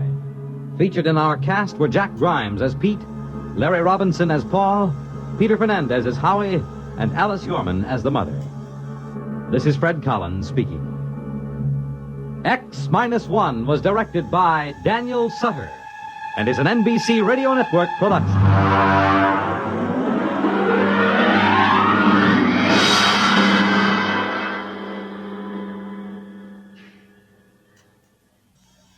Next week on X-1, another exciting story from the pages of Galaxy. The Scapegoat by Richard Maples. If you saw a big teenage young bully beating up a helpless old man on the street, what would you do? Try to stop it?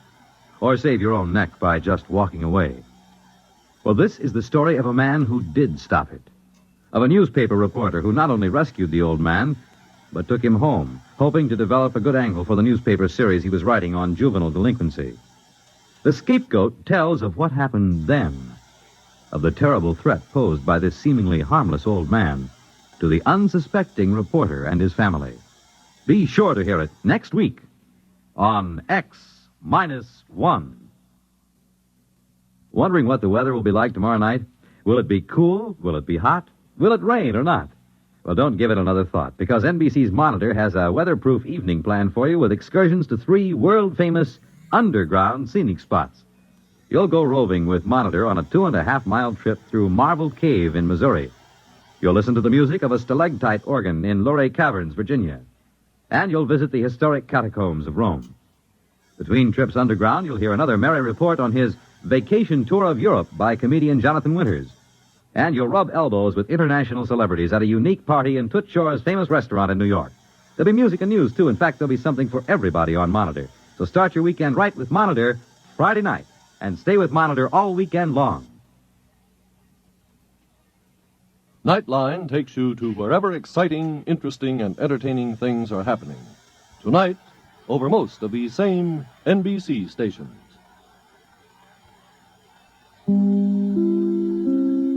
The National Broadcasting Company at this time wishes to thank the editors and publishers of Galaxy Magazine for a special award which has just been presented to the program X-1. The award cites X-1 for the outstanding adaptation and the original method of presentation of adult science fiction stories to the vast audience that has shown increasing interest in this newest form of journalism. The NBC Radio Network is proud to receive this citation on behalf of X-1. NBC is also happy to acknowledge the enthusiastic response and support of the listening audience to this program. Your many letters of encouragement and constructive criticism are always gratefully received.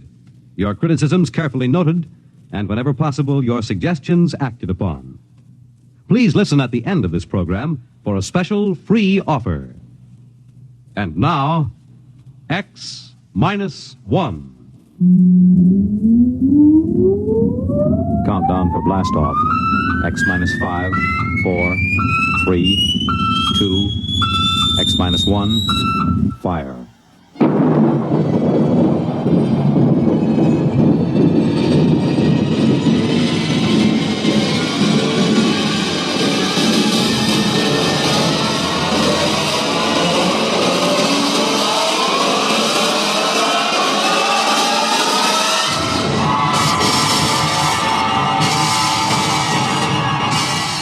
From the far horizons of the unknown come transcribed tales of new dimensions in time and space. These are stories of the future, adventures in which you'll live in a million, could be years, on 1,000 maybe worlds. The National Broadcasting Company presents X-1.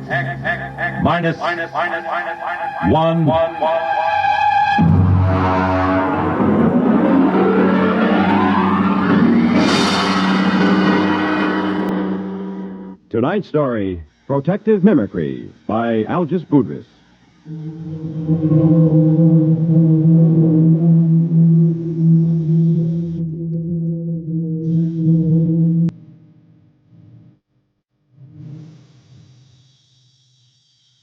Frankly, I think I'll probably have to take my expense account clear up to the Central Gallic Civil Service Board.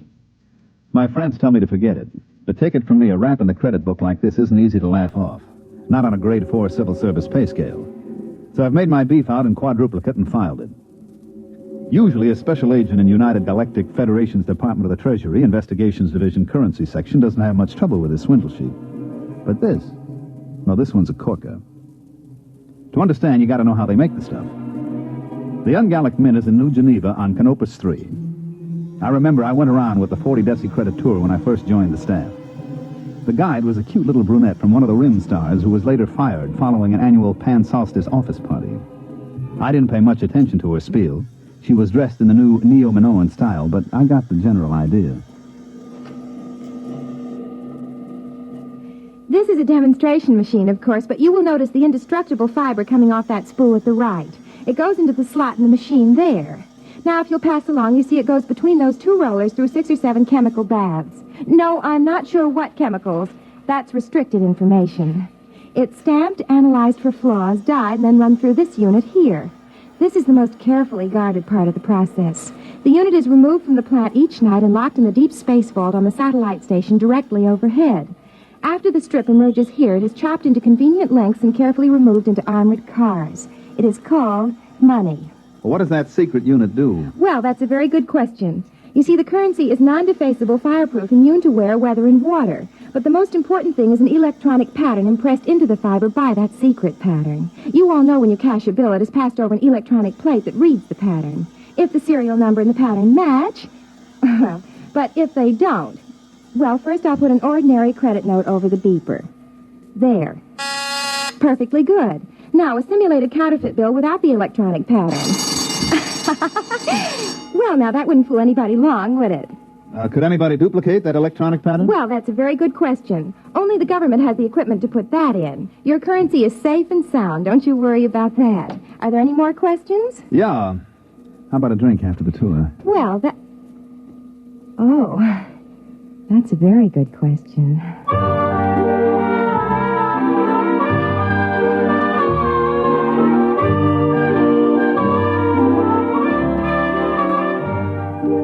It sure was. So was the answer. Well, getting back to money. The engraving, the chemical composition of the ink and the fiber would be tough enough to duplicate. But that electronic pattern snaps the clincher on it. That's why Chief Inspector Saxgard of my division looked sourly at me when I came into his office and spread a fistful of credit notes on his desk. What's that? What's it look like? A handful of 50s. Why? Put a couple of them over your beeper plate. Okay. Well, they're perfectly okay. What's it all about? Look at the serial numbers. 3456567 Look at the others. 34565. What? Let me see them. Save your eyes. They're all the same. 14 50-credit notes with identical serial numbers. That's impossible. And every one of them goes over a beeper plate, quiet as a sophomore climbing into a dormitory window after hours. Baumholzer, where did you get these? They came into the New York Clearinghouse from a branch on Deneb 11. The manager blew his top. He called us the minute he spotted them and sent them out to us. How about the manager? Is he blabbing all over the Bankers Club about it? I read the Ungallic Riot Act to him. He'll keep it under his hat. Good. At least we won't have any financial panics for a while. Have you checked these through the lab? Well, the ink and paper is government stock, and they match government beepers. The lab plates didn't squawk any more than yours did. Now, you could spend these anywhere as long as you only pass them one at a time. Baumholzer, you know, since the beeper plate came in, we've been sitting on our tails in this department, building up our pensions. Oh, I wouldn't say that. Neither would I outside this office. But you know darn well nobody can expect to counterfeit a bill and get away with it. It's only because throughout the universe there's a certain percentage of people who will try anything once, and a corresponding percentage of purblind idiots who will accept anything with engraving on it as money that we're here at all. Now, I've seen cigar coupons and crayon sketches come into this office. I've seen premium offers from household magazines, jet bus transfers, where some people will try to pick a Yale lock with a quarter of a pound of butter. Now, the only reason any queer can pass is because some goggle-eyed nudnik neglects to use his beeper plate. But I worry. For 15 years, I've sat in this stinking office and waited for somebody to invent a matter duplicator. Well, looks like you can stop worrying. Look at those bills, identical down to the whiskey stain in the corner. All right, Baumholzer, you call transportation and get out to Deneb 11 and find out if anybody in that neighborhood has a matter duplicator, or if he hasn't, what he has got.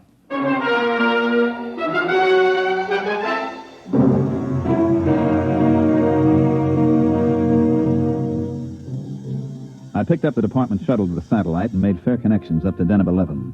It's a 4-day run on drive, and I get free fall 6, so I was glad to hit the port in Glub, which, so help me, is the name of the only city on the place.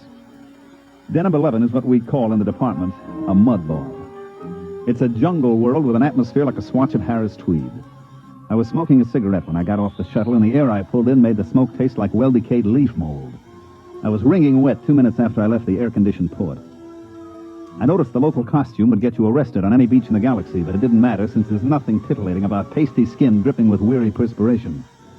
I checked in with the regional office and found the resident agent tinkering with his air conditioner.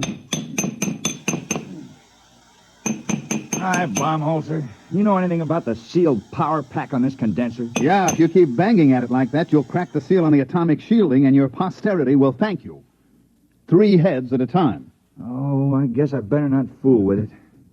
Now, take off your pants and pull up a chair. I don't mind if I do. Is it always this humid? Oh, no. In the hot season, it's worse. I'd send for a replacement part, but the fax line isn't too reliable.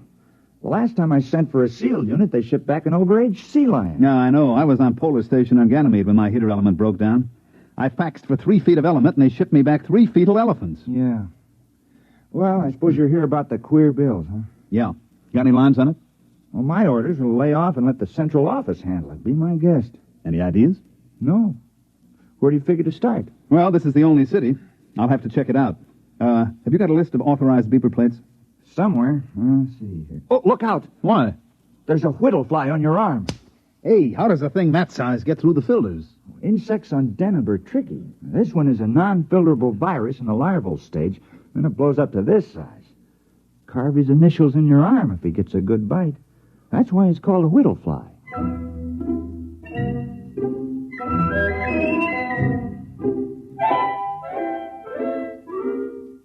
The whittle fly was only one of the darlings that made the fair city of Glub a garden spot.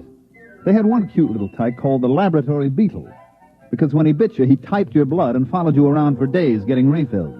I had one take a sample of me as I went out the door of the residency with a list of beeper plates, and he followed me from store to store while I checked every installation in the city. The little devil would step up to the bar every once and again to take another shot of my hemoglobin. I even tried ducking into men's rooms fast, but he'd be waiting for me when I came out. Well, I slogged through Glub for 3 days and then poured myself back into the residence office.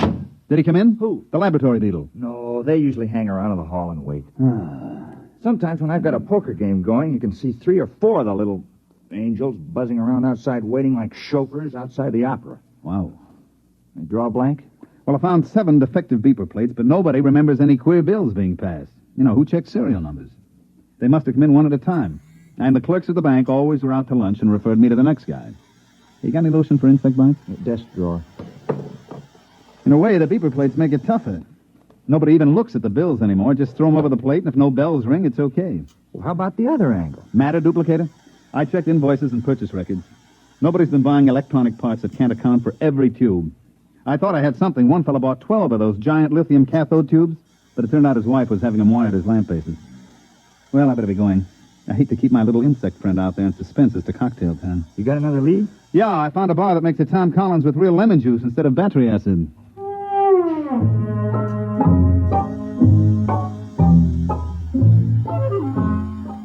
I managed to duck my lab beetle in a revolving door. He went around twice and shot out into the street, so I settled down at a table at the bar and tried to make believe that I couldn't taste Den of 11 atmosphere in my Tom Collins.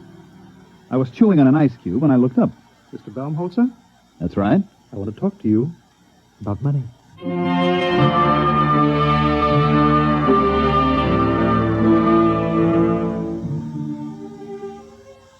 He was a terrestrial, but he'd been on Deneb a long time because he was wearing the native garment about the size of a 5-pound sugar sack. His hair, which was potato field gray, was arranged in the old-fashioned Presley style. You know, the ancient long sideburns, duck's tail in the rear that vice presidents wear in family-style banks. His ears had little bits of bone stuck in them, and his eyebrows wandered all over his face, and he stood about 6'8". And I waited him out, and presently he spoke up again. You are the same Mr. Baumholzer who's been going around asking all those questions about duplicate ungallic notes? That's right. Can I help you, Mr. Munger, Duodecimus Munger. Now, this bid's fair to be fascinating. I was under the impression that my mission here was just a wee bit on the secret side. There are no secrets in Glub. Now, won't you pull up a chair, Mr. Munger? I'm afraid I haven't time. Oh, join me in a drink. Are you really the Mr. Baumholzer that's working on this case for the Treasury Department? Yeah, sure. Hey, you're not the fellow that's turning out these duplicates, are you? Well, as a matter of fact, I am. What? And don't move. This is a Power 30 Mistral coagulator I have. Look out with that thing. You've got it pointed at my head. Yes, I've got it set on high charge. It will fuse your brain solid. What else is new? Now, Mr. Baumholzer, stay right behind that table. Now, let's not make any rash decisions now. Well, I can't very well see how I could let you live. Oh, come on. Try. All right, now drop the gun. I'm afraid we'll be collecting a crowd. Give me that. Don't try to pick it up. I won't. I had something completely different in mind.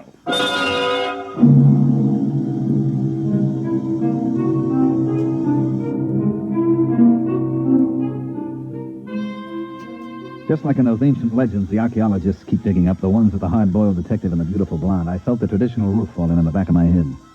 As I went black, I remember thinking how odd it was that it was happening to me some 500 years after Spillane the Scrivener. I came to in the same archaic fashion with my head going around in a free orbit around my neck. Baumholzer, are you all right? I can't see. I'm blind. Everything's black. Well, open your eyes. Oh. Where is he? Who? The guy who slugged me. What am I doing back at your office? Oh, some bartender brought you in. I thought you passed out from too much lemon juice. There was a guy named Munger. Which way did he go? Beats me. Munger? Tall feller in native dress? Yeah. Oh, well, you might as well forget about it. Why? Well, I can order a pickup on him next time he's in town. They'll sock him away in a psycho ward for a while. Forget it. Look, I am not an old lady calling up complaining that the nasty delinquents are teasing my cats. That Munger's tied in with the queer. Him? He said he was the passer. Well, that can't be. Munger. You got a file on him? Yeah. I get a number of complaints on him, so do the local cops. Well, I didn't want to make trouble. He's a very wealthy man. I'll bet. What does he do? Well, he's a merchant or something at a native village. Once or twice a year he comes out and paints the town, but a counterfeiter?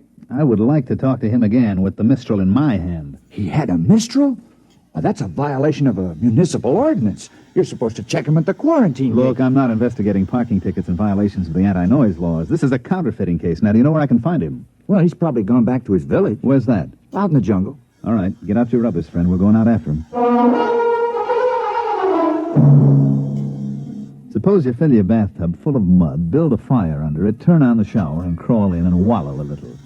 Do that, and you've got a fair idea of the Denevian jungle. I went out with Hall, the resident agent, and we started off. Stick close, Baumholzer.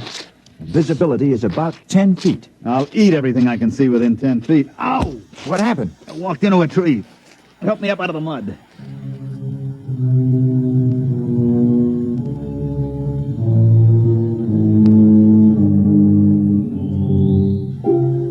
We puddled on for a couple of hours. The rain was so thick I didn't see the trees until I bounced off of them and sat down in the warm mud. I reflected as I struggled to my feet what a terrible waste. In the beauty salons of Charles of the Ritz Asteroid, ladies from all over the galaxy paid thousands of credits for hot mud baths to take the wrinkles out and make their skin smooth and caressable. And here was I getting a much more thorough treatment every time I sat down.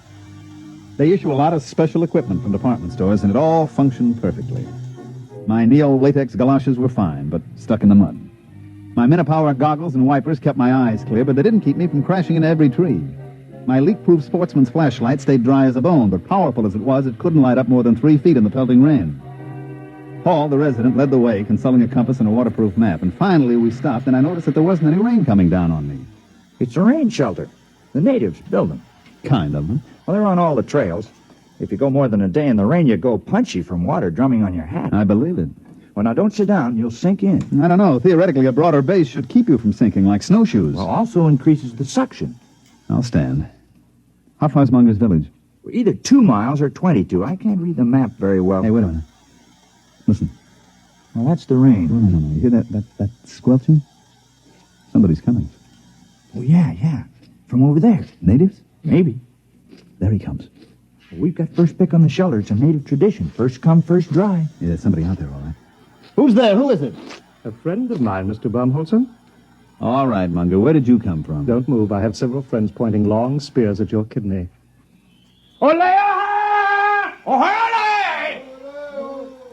Shall we go, gentlemen, back to my village? I believe you were looking for it.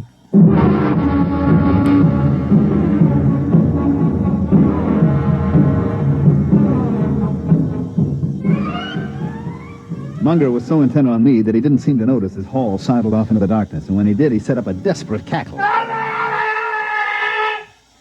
He had a few of his fraternity brothers chase down the trail with spears waving wildly, but they came back murmuring some kind of a Choctaw, which seemed to carry the implication that Hall had gotten away like a big-bottomed turtle.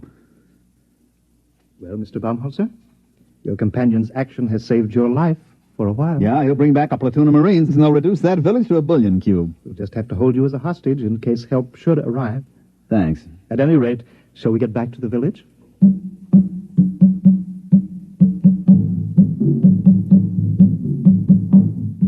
He had about 10 natives with him, each one about 7 foot tall, with those big, flat feet that evolved on Deneb for walking in primordial ooze. They were dressed in the standard native loincloth with matching accessories, namely 10-foot spears. When, as we started out along the trail, I got a good look at Munger's loincloth, it was composed of tastefully arranged 1,000-credit notes. Well, by the time we got back to the village, the rain had stopped. The humidity, of course, was still 120%, and the only difference was that the moisture just loitered around rather than actually falling. There was some kind of a clam bake going on in the village. The natives were pounding a couple of drums, and as far as I could see, getting rapidly stinko on some kind of jungle juice that they passed around in huge gourds. They were leaping and dancing, and as far as I could tell, doing snappy sayings and fancy patter as I sat on some kind of a low mushroom and tried to ignore the 2 spears that were pressed against my throat. It felt as if a nervous barber was trying to shave me with his razor tied on the end of a 10-foot pole. After a bit, Munger strode up to me with all the dignity of the lord of the jungle, and he waved the spears a foot away, pulled up a mushroom, and sat down. Actually, that wasn't a native rhythm at all. The original Danubian music is a kind of quiet, flute-like melody, something like Mozart. That didn't sound very flute-like. Yes, I know. One of the first terrestrial anthropologists out here to study the Denebs took recordings of their music, and then to be polite, he played them in a few recordings that he'd made on an earlier field trip. Unfortunately, they were from that lost rocket colony on Ceres. Their music was a degenerate ancient form called, I believe, Roland Rock. The Denebs liked it. And they've been doing it ever since. What's the party? They're propitiating the tree. I don't know why. It's never failed yet. But they're very conservative. They've got to go into this act every night before I can do my stuff. Lasts all night. Want a drink? No, thanks. Oh, I wish I had a fifth of something civilized. I've been drinking this native swamp water for much too long.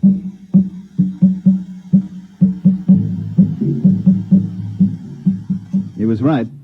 They kept it up all night, and I sat trying to figure out in which hut Munger kept his machinery to make those duplicate bills. Finally, the weak light that passes for dawn on Deneb came up, and the natives quit hollering. Let's go, Baumholzer. I hate to keep a man in suspense. You're curious about those duplicate bills. Well, now you're going to find out how it's done. Well, it's good of you to show me. I suppose your theory is that I'll never live to tell about it. That's very sensible of you. I like a man who can face facts.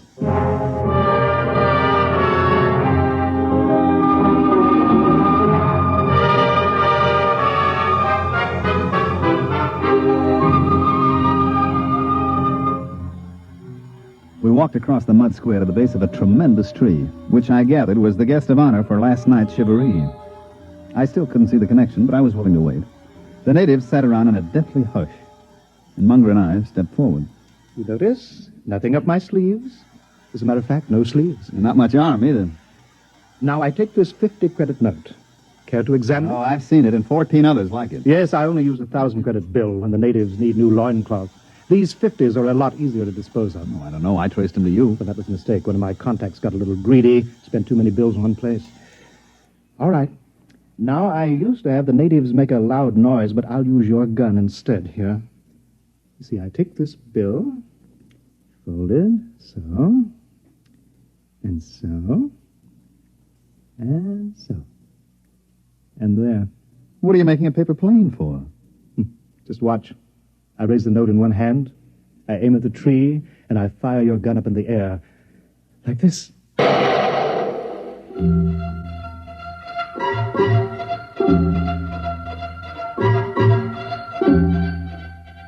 As he let fly with my gun, Munger sailed the paper airplane straight at the tree, and it sailed right into the foliage. Now watch.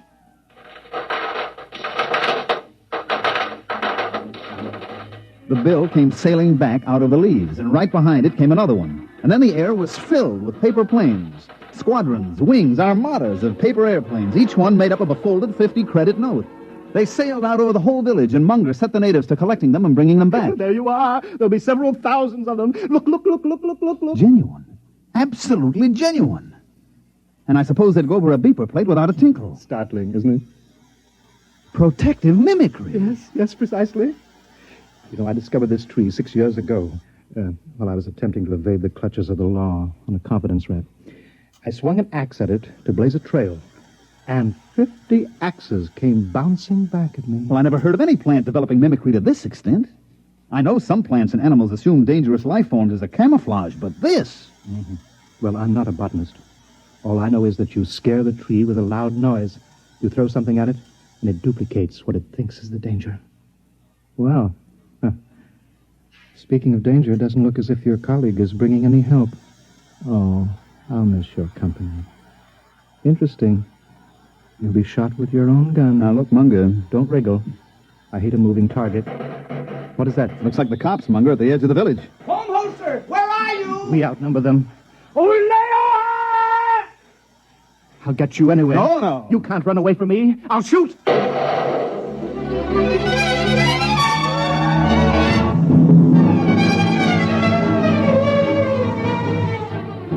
I broke for the other side of the square, and just as he shot at me, I tripped over a pot and went flying smack into the tree.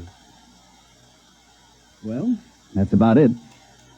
Here we sit in the spaceport on Deneb 11, and I'm darned if I'll pay our transportation back until I hear that the office is going to okay my expense account. Munger? Oh, he's in jail at New Alcatraz. Once he missed his shot at me, it was all over. After I fell into the tree, he didn't stand a chance against us. That's right. Us. All 168 of me. Right, Ed? Right.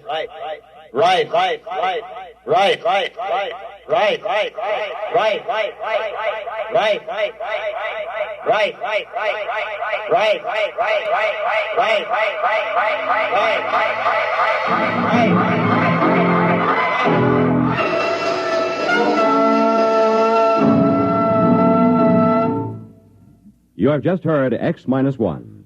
Here is an important special announcement. In appreciation of bringing adult science fiction to the listening audience through the medium of this program, X-1, Galaxy Magazine wishes to make the following free offer to our listeners. For the first 2,500 who write in requesting it, we will send a sample copy of Galaxy Magazine at absolutely no cost. This is an opportunity to read the finest in adult science fiction, just as you listen to it each week here on X-1. To get your free sample copy of Galaxy, just write a postcard or letter to X-1, NBC, Radio City, New York 20, New York, and ask for your free copy. Be sure to print your name and address plainly on your card or letter. This offer can be made only once, so if you want your own free copy of this leading science fiction publication, be sure to write without delay. Here is the address again. Write to X-1, NBC, Radio City, New York 20, New York. Your sample copy of Galaxy will be sent to you without obligation of any kind. Tonight, by transcription, X-1 has brought you Protective Mimicry, written by Algis Budrys, and adapted for radio by Ernest Kanoy. Featured in tonight's cast were Mandel Kramer, Terry Keane, Charles Penman, Dick Hamilton, and Wendell Holmes. This is Roger Tuttle. X-1 was directed by Daniel Sutter and is an NBC Radio Network production.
Be sure to write without delay. The address again, X-1, NBC, Radio City, New York 20, New York. The Roaring Twenties in song and story. Hear Gordon MacRae in The Best Things in Life Are Free tonight.